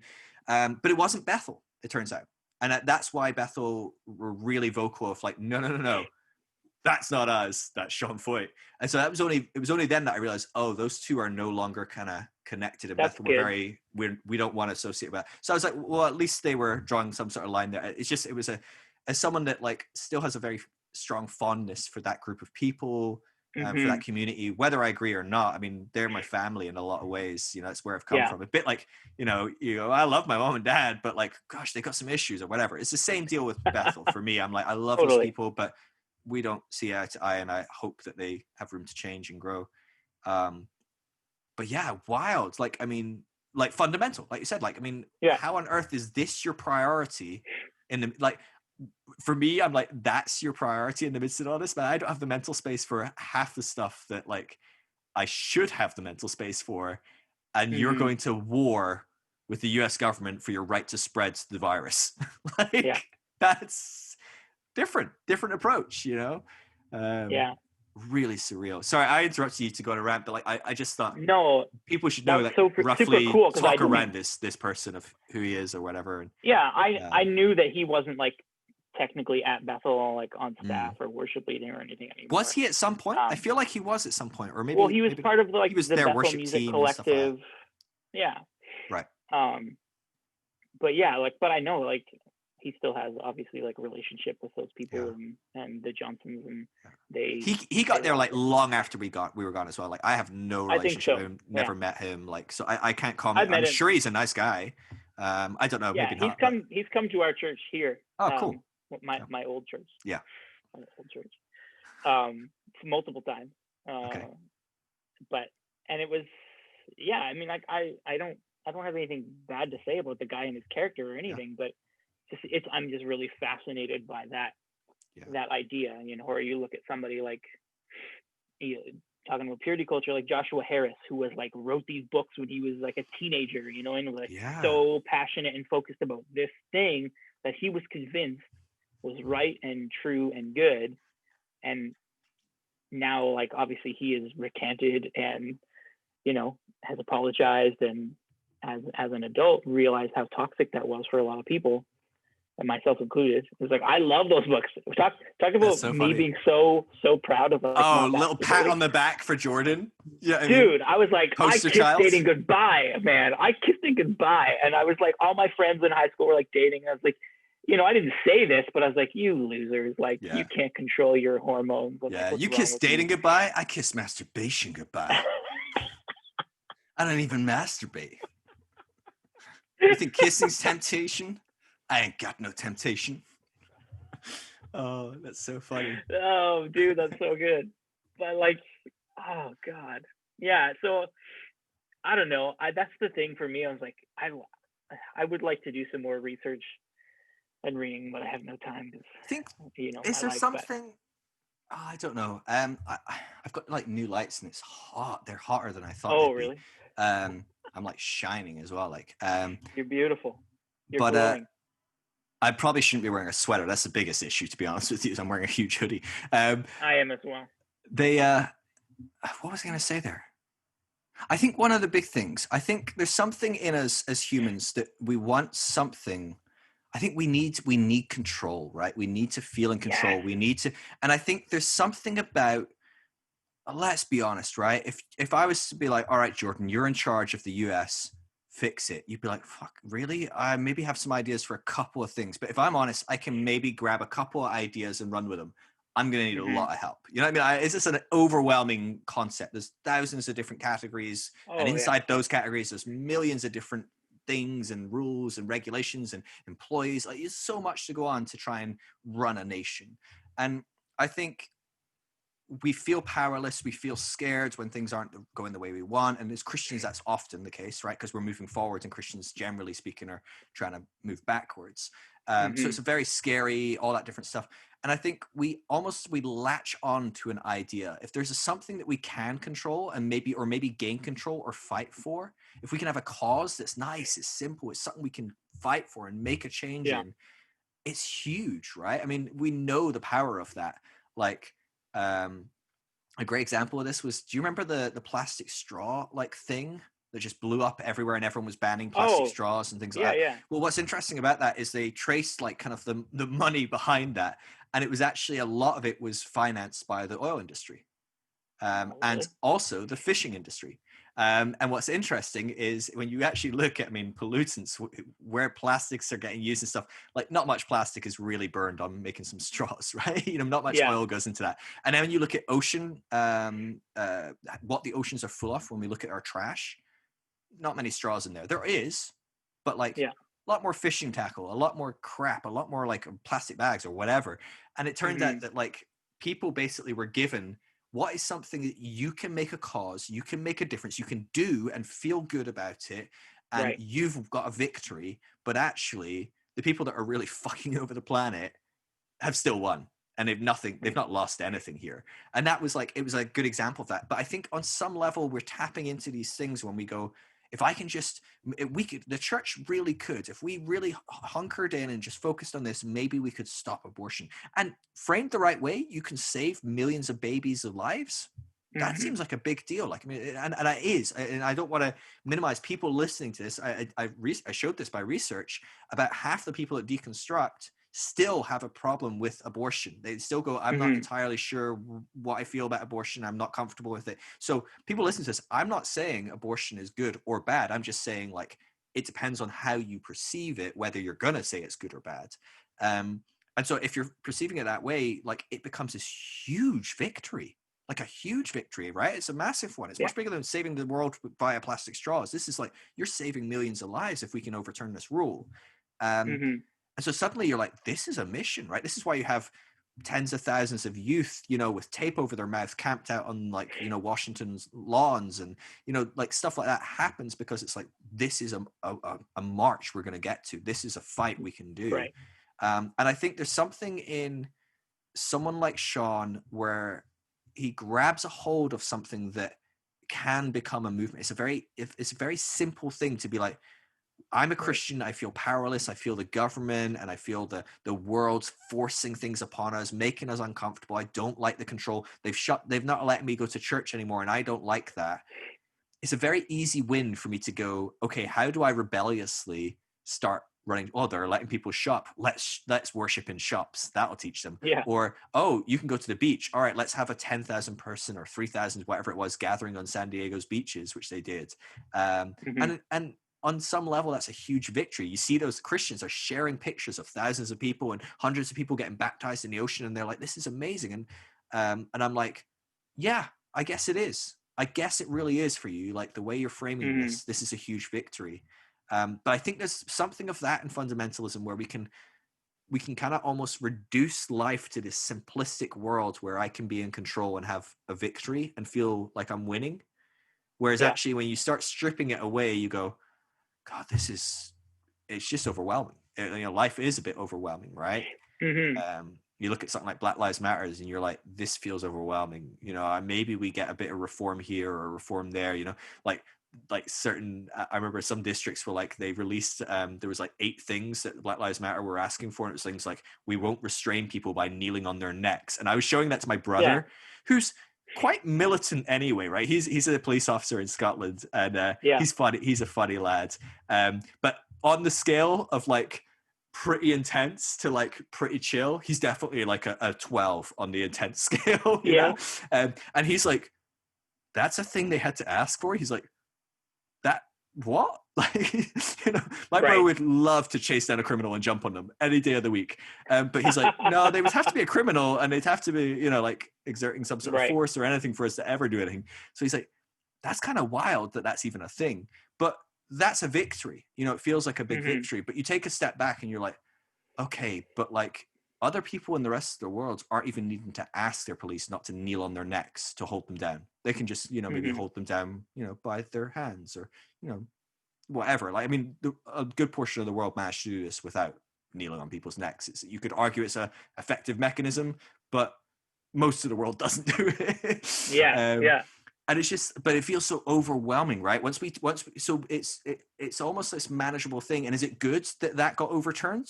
Fuck yeah. Like how George Floyd would be alive if his area didn't teach that as a restraint technique. So of course, overturning that's good, but you take a step back and you're like, oh man, racism is not just kneeling on people's necks. This thing is fucking huge. And where do you even begin? And so I think there might even be something good about being able to put some blinkers on and go, all right, let's go after one thing at a time, or let's figure out what are our main 3 things. And I think that's what the church has done through the moral majority, right? That kind of movement is they made the main things: abortion, traditional family values, traditional whatever. That was it. Like they were like, okay, we're not going to care about the homeless crisis as much. We're not going to care about refugees, things that otherwise the church might be really passionate about. And if you look at progressive movement, they're going to go, oh, we don't actually, that's not a big topic for us, abortion or LGBT. Maybe on the other side of it, it is. But actually, we're also really passionate about homeless people. We're really passionate about, making sure there's welfare for everyone or there's healthcare or whatever. And so we start to realize that we all do this on some level. We make our main points. We put our blinkers on and I don't know. I'm just rambling really, but no, I like it. And it made me think of something when you said that. Talk for a while. Don't let me interrupt. No, I want to talk about it and see what you think, because I'm super curious. So this guy, do you know who Jan Martel is? I don't think so. I feel like it's funny because I've talked about this to multiple people and I'm like, did I say this on the last podcast that I was on with you? So I'm like, I hope I'm not repeating things, but maybe I am. So I'm fascinated with like biology, right? And our understanding of like how the nervous system works and how we react to things and how much of what we are doing is a conditioned response, and like all that stuff that goes on that we are in our subconscious and that we're not even aware of. It fascinates me. And so I've been like trying to learn and read more about that sort of thing. Do it. Keep going. Get free. But so Jan Martel, you know the book Life of Pi? Yeah. You ever heard of that book and the movie? So he wrote that book. Maybe you did mention this. It's kind of starting to ring a bell, but keep going. And he actually lives here in Saskatoon. Oh, wow. Which is really cool. My wife just texted me, said she has arrived at her destination. Awesome. I'm just gonna Nice. text her back quickly. That's good. Perfect. Talking to you. So Ian Martell is an author. He wrote the book Electric Pie and other books, and he comes with his family to my ice cream shop sometimes, and I'm always like, Ian Martell. Actually, he's really cool. But yeah, he and his wife are both authors actually. Wow. She's written some like young adult fiction, I think, and some other things. Looks like I have someone coming into my home. That's my Coming into your home? Yeah, no, literally. We have someone who lives with us part time. Okay. I forgot that she was going to be here, so I'm just going to say hi so she doesn't freak out. No, it's fine. I'm just going to let her know what I'm doing. Hey, how are you? Good. I didn't realize you're going to be coming home, but I'm just doing a podcast right now. So no, it's totally fine. It's not a big deal. Just want to let you know so you can just do your thing. Don't worry about being loud or anything. It's been like an hour and a half, so we'll probably be done in a little bit. Oh, I'm on it right now. Yeah, it's all good. Say Don't hi. worry about it. Hey, Kayla. Phil says hi. Phil says hi. She said hi. Excellent. So he did this little, those videos are like Big Think. I think they're on YouTube. Okay. I forget. Yeah. They're like, it's like a series, and they have like just people talking about things. And anyway, he the world, and he talks about a deer in the woods. Does this sound familiar?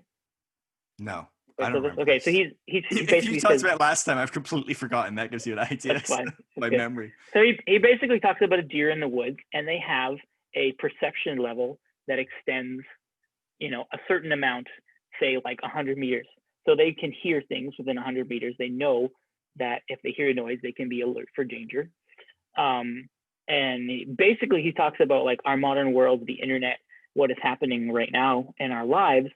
We're basically that deer, although now we have this reach that is like 2 miles, and we will hear about things and sense things and sense danger that is so far away, and we're not actually in danger, but we feel like we're in danger. So we're constantly being aware of like, oh, am I in danger? Oh, am I in danger? But it's, but we're reading things and hearing about all these things that have no bearing on us whatsoever. And that we literally cannot change or do anything about, and it's terrible because we see all these tragedies happening all over the world all the time, whether it's like bombings or tsunamis, and just different things happening, that we have so much access to all this information. Yeah. And basically he was just saying like, we're not designed for this. Our human bodies and brains are not designed to take in all this information and process it in a healthy way. So we're constantly overstimulated and afraid. So I just, when you were saying that, like whatever you were saying about creating safety, like narrowing in, it's like we need to do this on a certain level. We need to like, it's just too much otherwise, right? Put up barriers, so that we don't go crazy. But at the same time, it's just like, how do you reconcile that with our global world and compassion? And it's like, I don't know. I don't have an answer. I'm like, but I wrestle with it. So it's like, I want to have compassion for what's going on in different places, but I am just this speck of dust, and I have such little influence. And so, is it beneficial? Is like paying attention to all these other things, is that stopping me from being a good father? Or is not stopping, or hindering even a little bit, or making me less present in the moment and being there when my kids need it. And to some degree, yes, it has, and it does. So I'm just like, I'm wrestling with that. I mean, like, I need to be more present, and like, that's been the focus of my life in the last couple of years, is this desire to be like, I have to be present in the moment. Like, there is nothing else. There's nothing else in existence but the present moment. And trying to live in that place and be in that realm. And, I think I've shared before in the last one, like listening to like people like Eckhart Tolle and, Ram Dass and trying to like understand what that is actually like, and hearing from these other teachers. But I want to say something that I just to like totally jump somewhere else, if that's okay. I'm super curious of your thoughts on this. I had this thought the other day, and I'm sure some other people have thought of this, and I don't know if it's, what it, if it has any bearing on much of anything. But I had this thought: it's like the story of Jesus, right, in the Gospels, the stuff that's written down, what we know of this person who lived as a teacher, whatever. It's like he is the focal point of one religion, Yeah. one specific religion, and there's loads of religions in our planet, right? And it's just the thought was the only reason that Christianity as a religion is so predominant in our world, mostly in like the Western world and with white people essentially, is because of white supremacy and colonialism. Yeah. Because the Romans made it their state religion way back with Constantine, and it became this thing that wherever they went and whatever they did, they preached this gospel. And I'm sure other people, I'd never thought about it in that way. And it's like, so it's just crazy because if like, just say, oh God, I don't know, and this is my ignorance, but like a lot of Buddhism comes from China, right? Yeah, that region. Yeah. So it's like if the Chinese people were the more militarily advanced, and they were the ones who spread over the world and colonized North America, if that was something that happened, then Buddhism would be much more pronounced in all of it over the years. It's like we just have this. I'm not trying to discount it in any way, but I'm like, why did it happen? Why is it so predominant? And when you think of Christianity, you think, oh, like mostly white people, but then a lot of other people, a lot of other races. Yeah. But when you think of like Buddhism, it's very much an Eastern thing and mostly relegated to that area. And it's found some prominence in the West. And Islam is like very much a Middle Eastern religion. And while there are people like who would be Caucasian who would convert to Islam, it's not super common, to my understanding. It's not this really common thing. It's much more a cultural religion based around a certain race of people. And I just find it fascinating. I'm like, what is that why we have this predominant thing? And people would say, oh, it's God's destiny. It's like it was God trying to spread the good news and using it. But it's like, what if it was just because of like this white supremacist mandate of like conquering the world and spreading this religion? To me, I'm just like, I know what it has done to specifically Indigenous people in North America, and basically destroyed their homeland, took their land away from them, and committed genocide against their people. And it was literally under the name of Jesus, or the Crusades in the name of Jesus. And it's like, modern Christians would look back and be like, oh, of course those things were wrong, and we're better now. But I'm like, yeah, maybe we're not going around killing people, but, we are still going to other cultures and trying to make them our culture on some level, right? You go worship our gods. We know better. We know whatever. And I mean, on some level, I understand that there is this weird overlap of like assumption that we know better, assumption that we have something better than you do. And then also, if you take away the spiritual component, you might look at humanitarian projects, right? That go into different cultures and go, hey, like when you're giving birth, if you make sure you clean your hands, like just that will like make sure that will drop huge amounts of women and children that are dying at childbirth and things like that. Like, so there's an element actually of like, there's a desire to help someone, and I have information that will genuinely save lives or help you. Like that's the mentality of the spiritual component as well, right? On some level, like we know this, we grew up in the church. We know that Christians are going, oh yeah, we're going into Africa and teaching the gospel to save people from hell, people lost in witchcraft or, whatever, some tribal evil religion. And we're going to bring them in and save them from the devil and from the hell and bring them into heaven, and they'll know Jesus. And they can't see the intermingled components of like a colonization, a white supremacy, that they can't see that intermingled because they genuinely feel like they're just saving people's lives.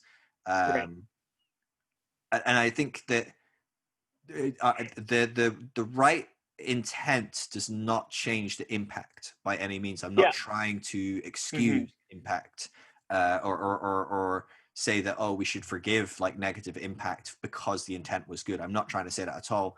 But I just think how we reach these people is not by attacking them for their impact. We have to come in and go, hey, we understand what your intent is, Hmm. and we understand, and we think that's a really good heart that you have to try and save people, to try and what do you know what I mean? Because I just don't think Totally.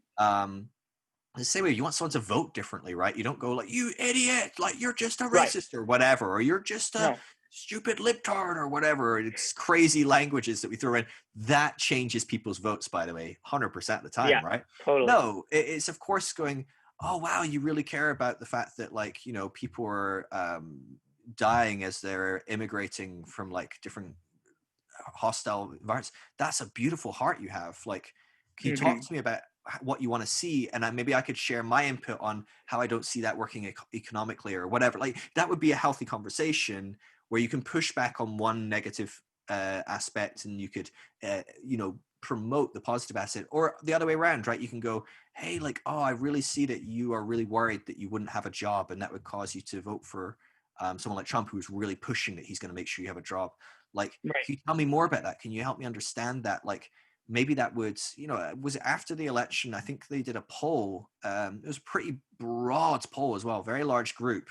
And I think it was something like 68% or something quite high. It was like that. Said their number one reason for voting for Trump was because he promised job security, Yeah. or to bring jobs back.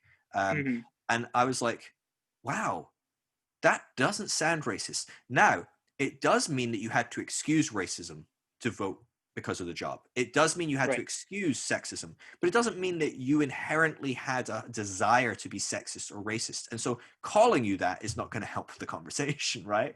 No, of course not. So we need to kind of like figure out how we have those conversations, because I don't think many Christians really see that component at all, or how toxic it can be.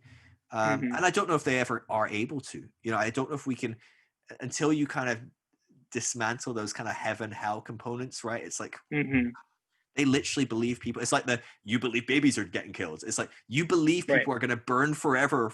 Like your Aunt Mildred, that like person in Africa, that person in South America, wherever you're going in your mission field, you believe that person's going to die and be burned alive in their own fat for trillions of years. Jesus, you'd be an awful person if you weren't going there to try and save them. Like, Totally. of course, like that's, and so I'm like, I don't know how you, until you can start deconstructing that component of their faith, Hmm. I don't know how we get past that. Do you know what I mean? Totally. I have Yeah, no idea.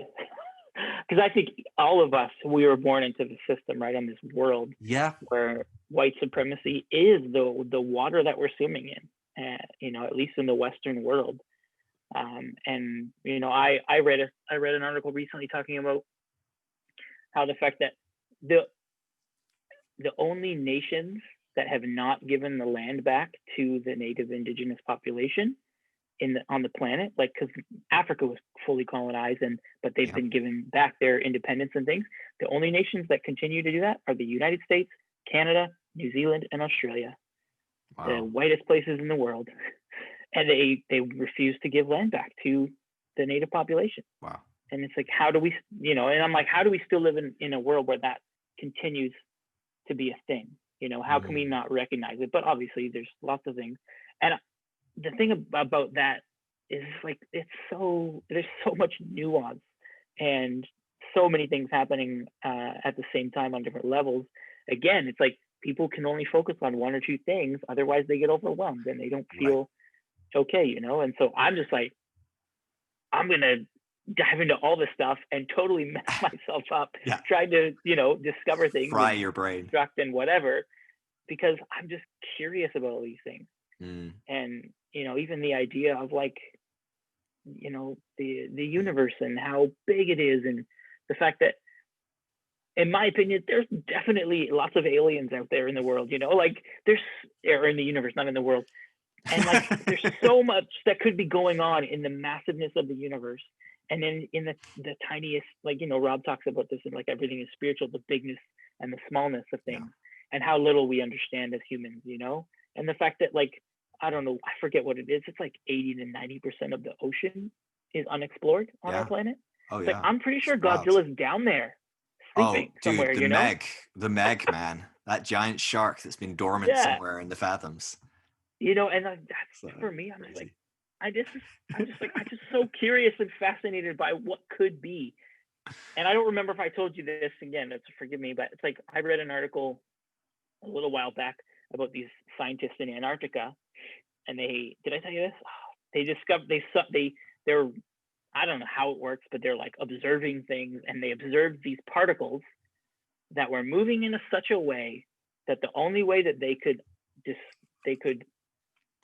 describe their movement and understand it is if they were say that there's a parallel universe happening on top of ours where time is moving in the opposite direction. And for me, Wow. that is awesome. Like, I think that's Yeah. fascinating. And why couldn't that be a reality? You There's, know, why couldn't that be something that is actually happening? right. And like, is time actually happening in a circle, or not a circle, in a straight line? You know, is you know, we experience time in that way, Yeah. but But is that time is like entirely just a construct, right? At the end of the right? day, like when, yeah, but when you really like let yourself kind of, I don't even know how this happens, you know what I mean? But like when you stop and break down, like what is happening? Like I often do this, and I'm just like, it just breaks my head. I don't need this in my life, but I do it anyway. Where you're just sitting there and you're like, right, so what the heck am I? And you start Yeah. thinking, and you're like, I am like this weird collection of, I mean, if you break it down enough, we're like this subatomic mesh, a mix of all sorts of different, like 16 plus, like, you know, subatomic particles, some of which are like Mm-hmm. just going in and out of reality. They're not actually Yeah. here all the time. Mm-hmm. And they're flying around everywhere, but actually it's only when we observe them that they actually take a specific path. And like, there's all sorts of crazy stuff on that small level, right? But you start building up and you're like, what the heck am I though? Like my hands, like what is that? Like it's just like Yeah. muscle and tissue, but it's me and it's not. And then you like just start and you look around you and you're like, what the heck is it? I'm looking at a screen.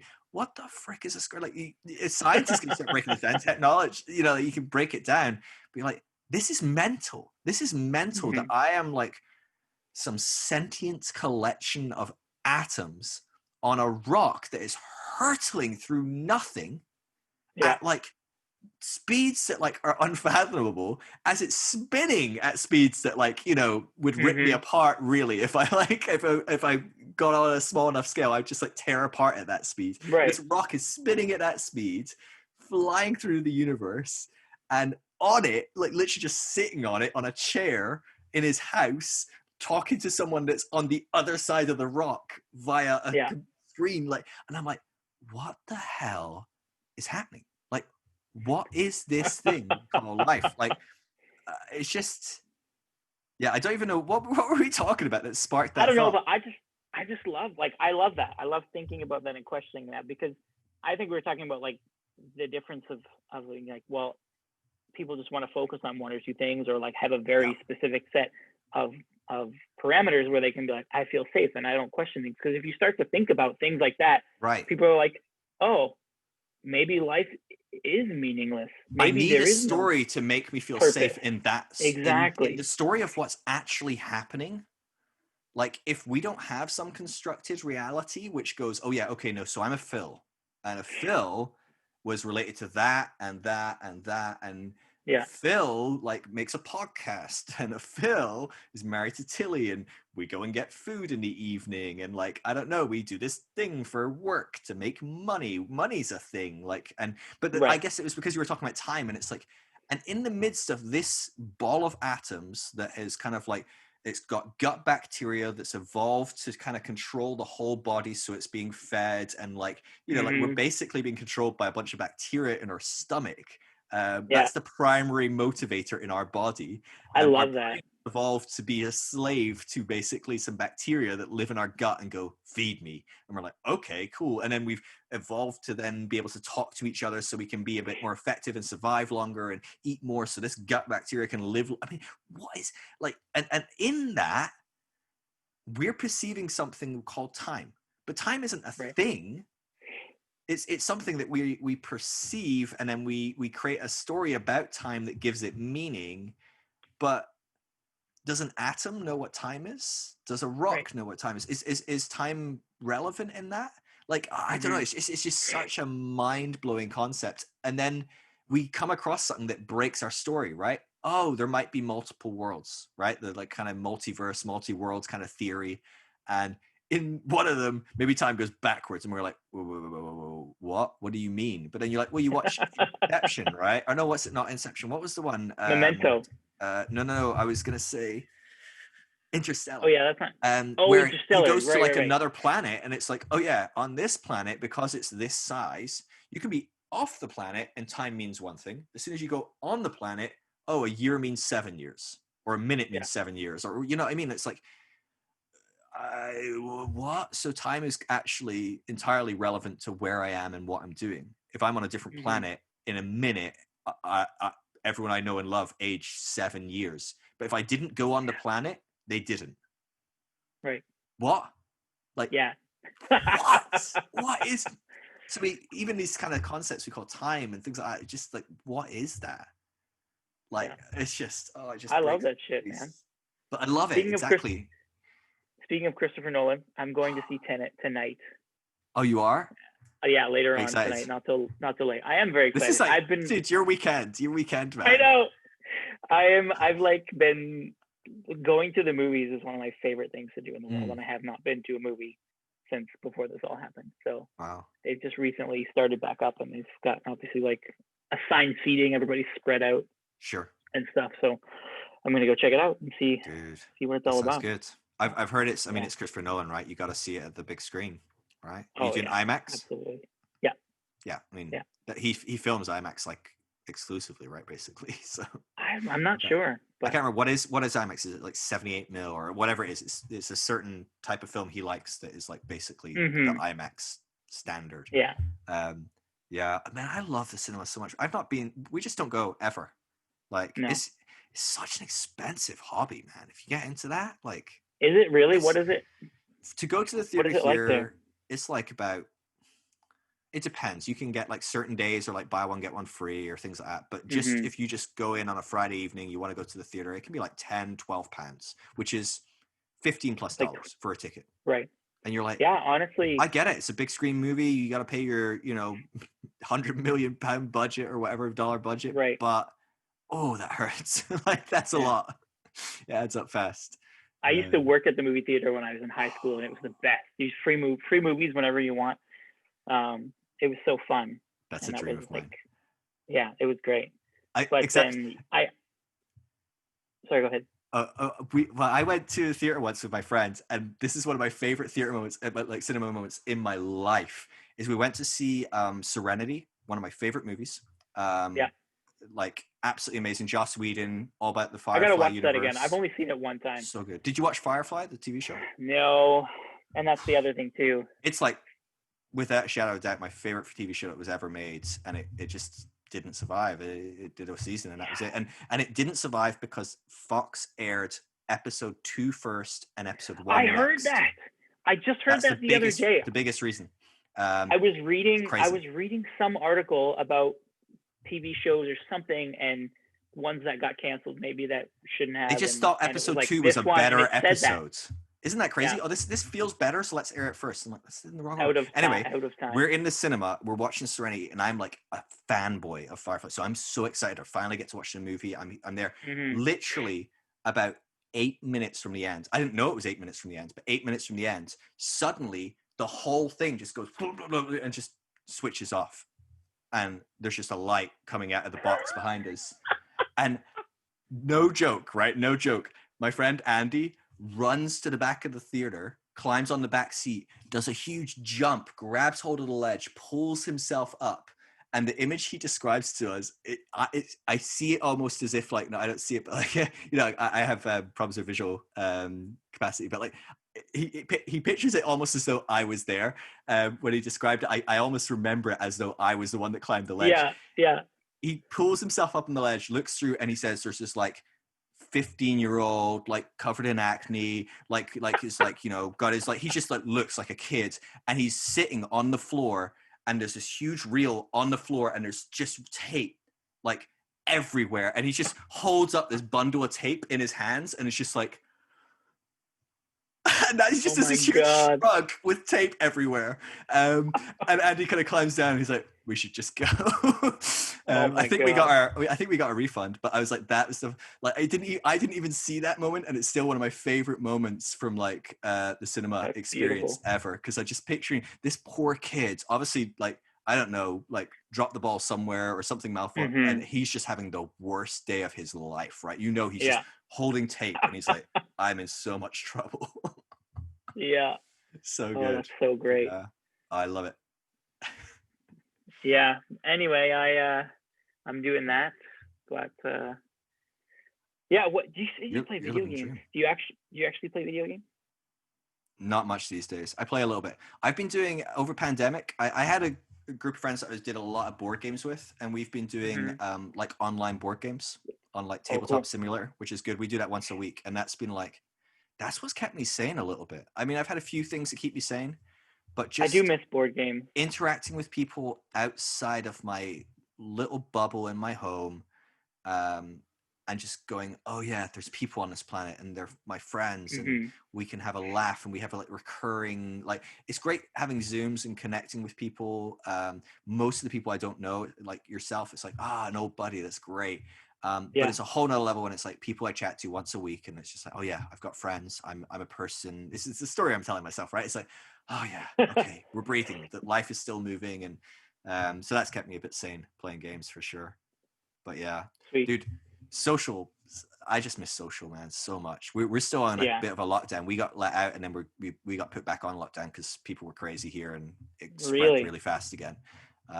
Shoot. So yeah, so I'm ready to hang out with friends big time. Like, I miss hanging out with friends. We go occasionally on like a walk or something, a socially distanced walk or whatever. Yeah, we have like right now. I mean, I honestly, it's been a while since I've said anything so much. I don't think it's changed, but like we're supposed to have like a few. We have like a certain group that we can interact with, you know, Yeah. and don't cross groups and that sort of thing. So we've been able to spend some time with a few friends, which is really nice. But like everybody's going back to school next week, like so. Our schools have gone back. Yeah, it's crazy. Oh, really? Yeah. Yeah. So got a few friends that but are yeah, teachers, and they're telling us horror stories. So I'm like, oh, I we'll can't see how long this imagine what it lasts. would be like. Yeah. So Especially as a it's teenager, weird. man. As a teenager, everything's a bit terrifying. Just life is, and even more Oh so yeah. nowadays. Every teenager I talk to is like, "Oh my god, you all fucked everything up. We're gonna die in 20 years, drowning in the ocean. And you're electing these crazy people, right?" I know I'm not, and you're not, but like, this is the teenage view of like looking at everyone older and going, "What have you handed us in this universe?" And on top of that, we're then like, "Oh, don't worry, kids. You go to this like, you know, plague-infested little tiny room with like 30 kids in a room, and then wander through the corridors that are like, you know, like a meter wide with 700 kids. You'll be fine." And then like literally in the UK, it just got overturned, but there was a whole thing where the government had banned people wearing masks in the school. They were like, no, you're not going to be wearing masks in schools. I don't know why that was. I can't remember and I don't know the ins and outs. I didn't look into it. So if people are listening to this, don't send me emails correcting me. I know it's been overturned now anyway. It's not a big deal.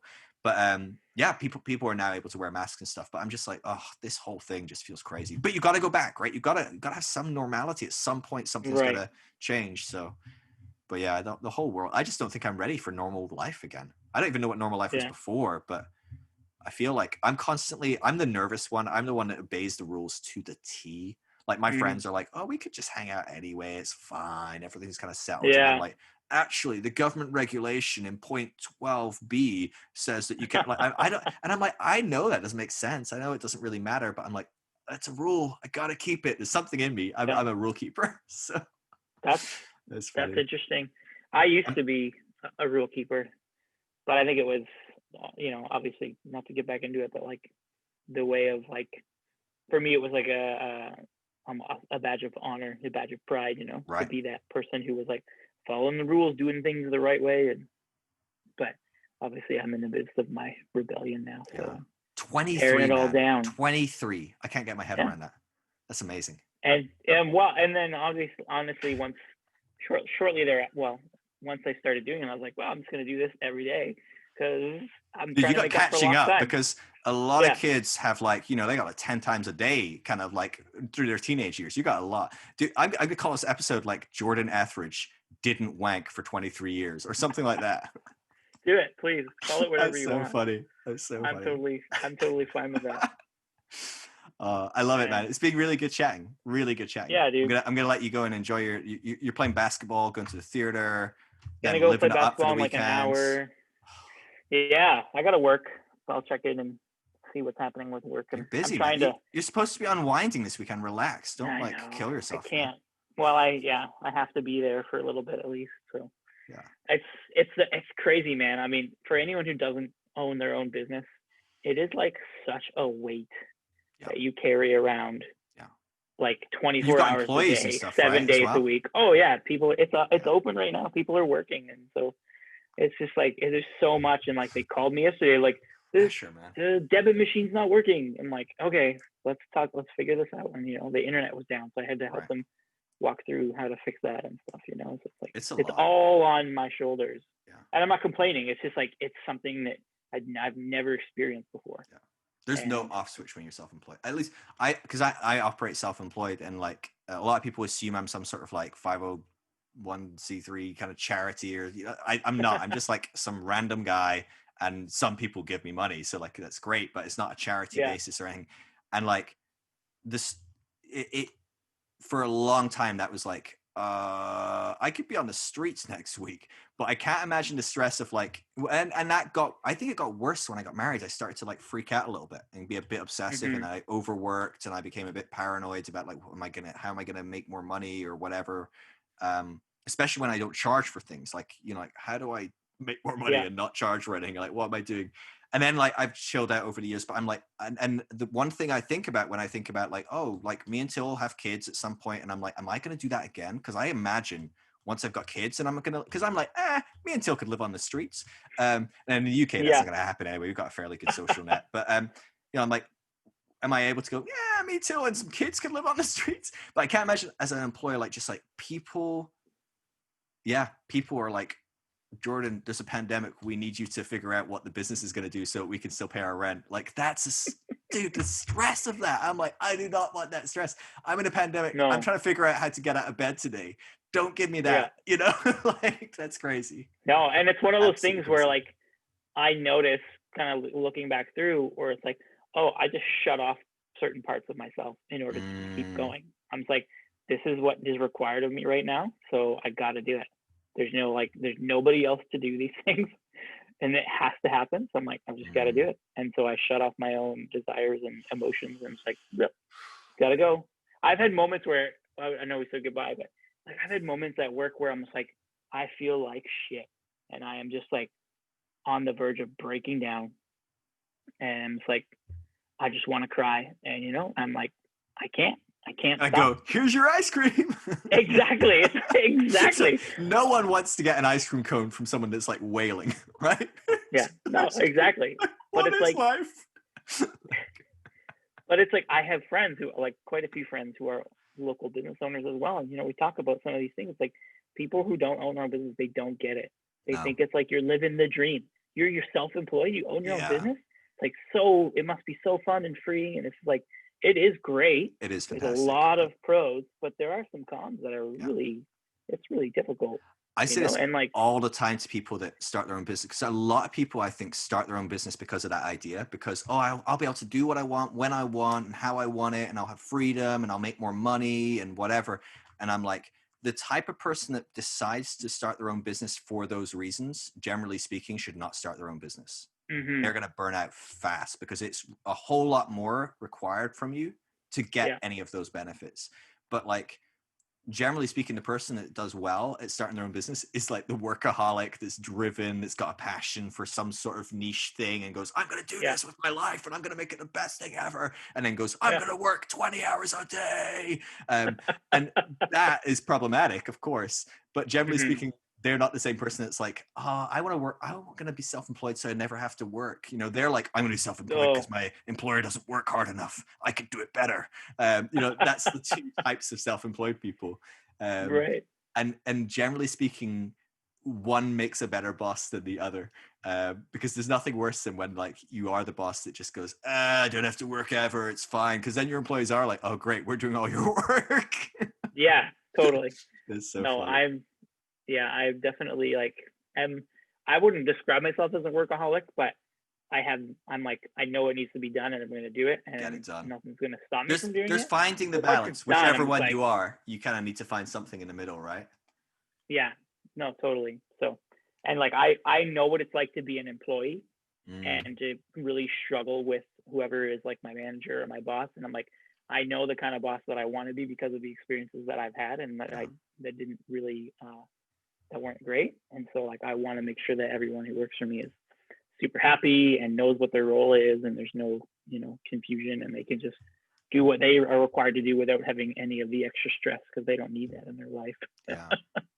But anyway, so I I've hear had you, to man. pee for like the last 10 minutes or so, and I'm Well, we should probably let you going to go pee my pee. pants. But yeah, it's But good chatting, man. Thank you so much for coming on, chatting always. ages. You know what? Your podcast was one of the most watched and listened to podcasts that I had. Certainly in that month, if not like at all. People kept asking for another one. So like, Hey, crushed it, man. And give this was a good give the chat. people what they want, So Phil. Give that's the it. people what they want. And if it's me, hey, They I want get you. it. So like, you're my I get it. first, no, you're not. Keith Giles is my first return guest since I started doing Oh, I two. missed it by like A couple 2 of weeks weeks. tops.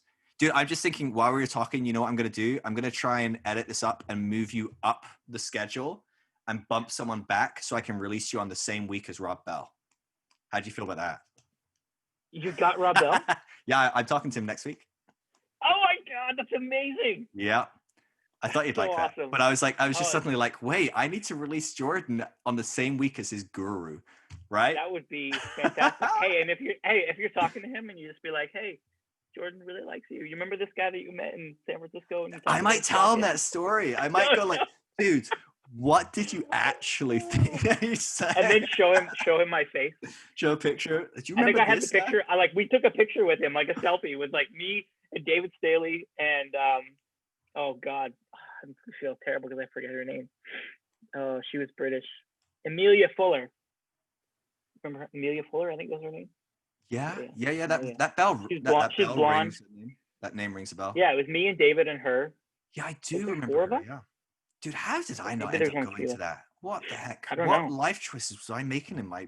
Oh, Dude, that's terrible. I went to San Francisco for the first time with you. Do you remember this? Do you remember? I remember We were going to San shopping. Francisco with you. I don't remember it being the first time. It was the first time I had ever been. It was like I was I first love year. San Like, Francisco. oh, dude, So good. it's so great. Yeah. Lauren and I went there a few years ago. I took her there for her birthday. So we have a friend who lives there. We stayed at their house, which is like right in the, I forget the name of it, but it's like right in like one of the coolest neighborhoods. Like, nice. And you walk out of her house, walk a block, and you have all these cool coffee shops and stuff. And wow, we just walked around the city for like a week and did so many fun things. Such a great place. Yeah. I don't know. Like, man, I would like to travel. I really miss that. And I always wanted to, like, when we had kids, I was like, I want to take my kids places. I don't want to be limited by that, you know? Like, well, I want to show them the world. But who knows what's going to happen anyway. Well, if you have the best September, third best month of the year, you know, who knows? Yeah. Well, let's see with global warming, you know, could be right up your street, maybe, if we actually get global warming, like, you know, all through the winter, you know, Canada, ice caps melt, suddenly hot, people need ice cream in January, you're in. But then you won't be able to travel because everywhere you want to go is under the ocean. Yeah. It's tough. Just be flexible. Just roll with it. You won't be visiting San Fran, that's for sure. I know, man. Even my hometown on the East Coast. Dang. That's not good. Yeah. Yeah, I just peed my pants. All right. Well, there we go. We can go another hour now. All right. Love you, actually, man. Can I tell? Okay. I'll tell you one thing. It's funny. Sorry. Is this about you peeing your pants? No, but it is about urination. I went to shoot hoops with a friend this morning. Two friends that I know really well, and we were at the park, and I was like, oh, I got there, and I was like, oh, I gotta pee. There's no bathroom. So I'm like, well, I was like, I found a bottle in my car, and I sat in my car and urinated. No. You can cut this out if you want. That's hilarious. Like, I'm keeping that. It's hilarious. I haven't done that. I think I've maybe done it once before in my life, but I was like, I've got to the point of thinking about it multiple times. You know, when you're on like a road trip or you're like, oh God, I'm never going to get to the house or whatever. Yeah. Or you didn't just like where were you playing ball? Like in the park or something? Is it not It was a park, bush? but like I This looked is like, around. yeah, No, you're going on a register. You know, it's just not worth it. It's not worth it. exactly. Hide in the car. There's people walking their dogs. There's a playground like 100 feet away. I'm like, No, yeah, you're going straight on the register. It's not worth it. You're not going to sell any ice cream on that. No. All right, man. All right, love you, man. I'll catch you later. Love you too. Peace. Great to see you.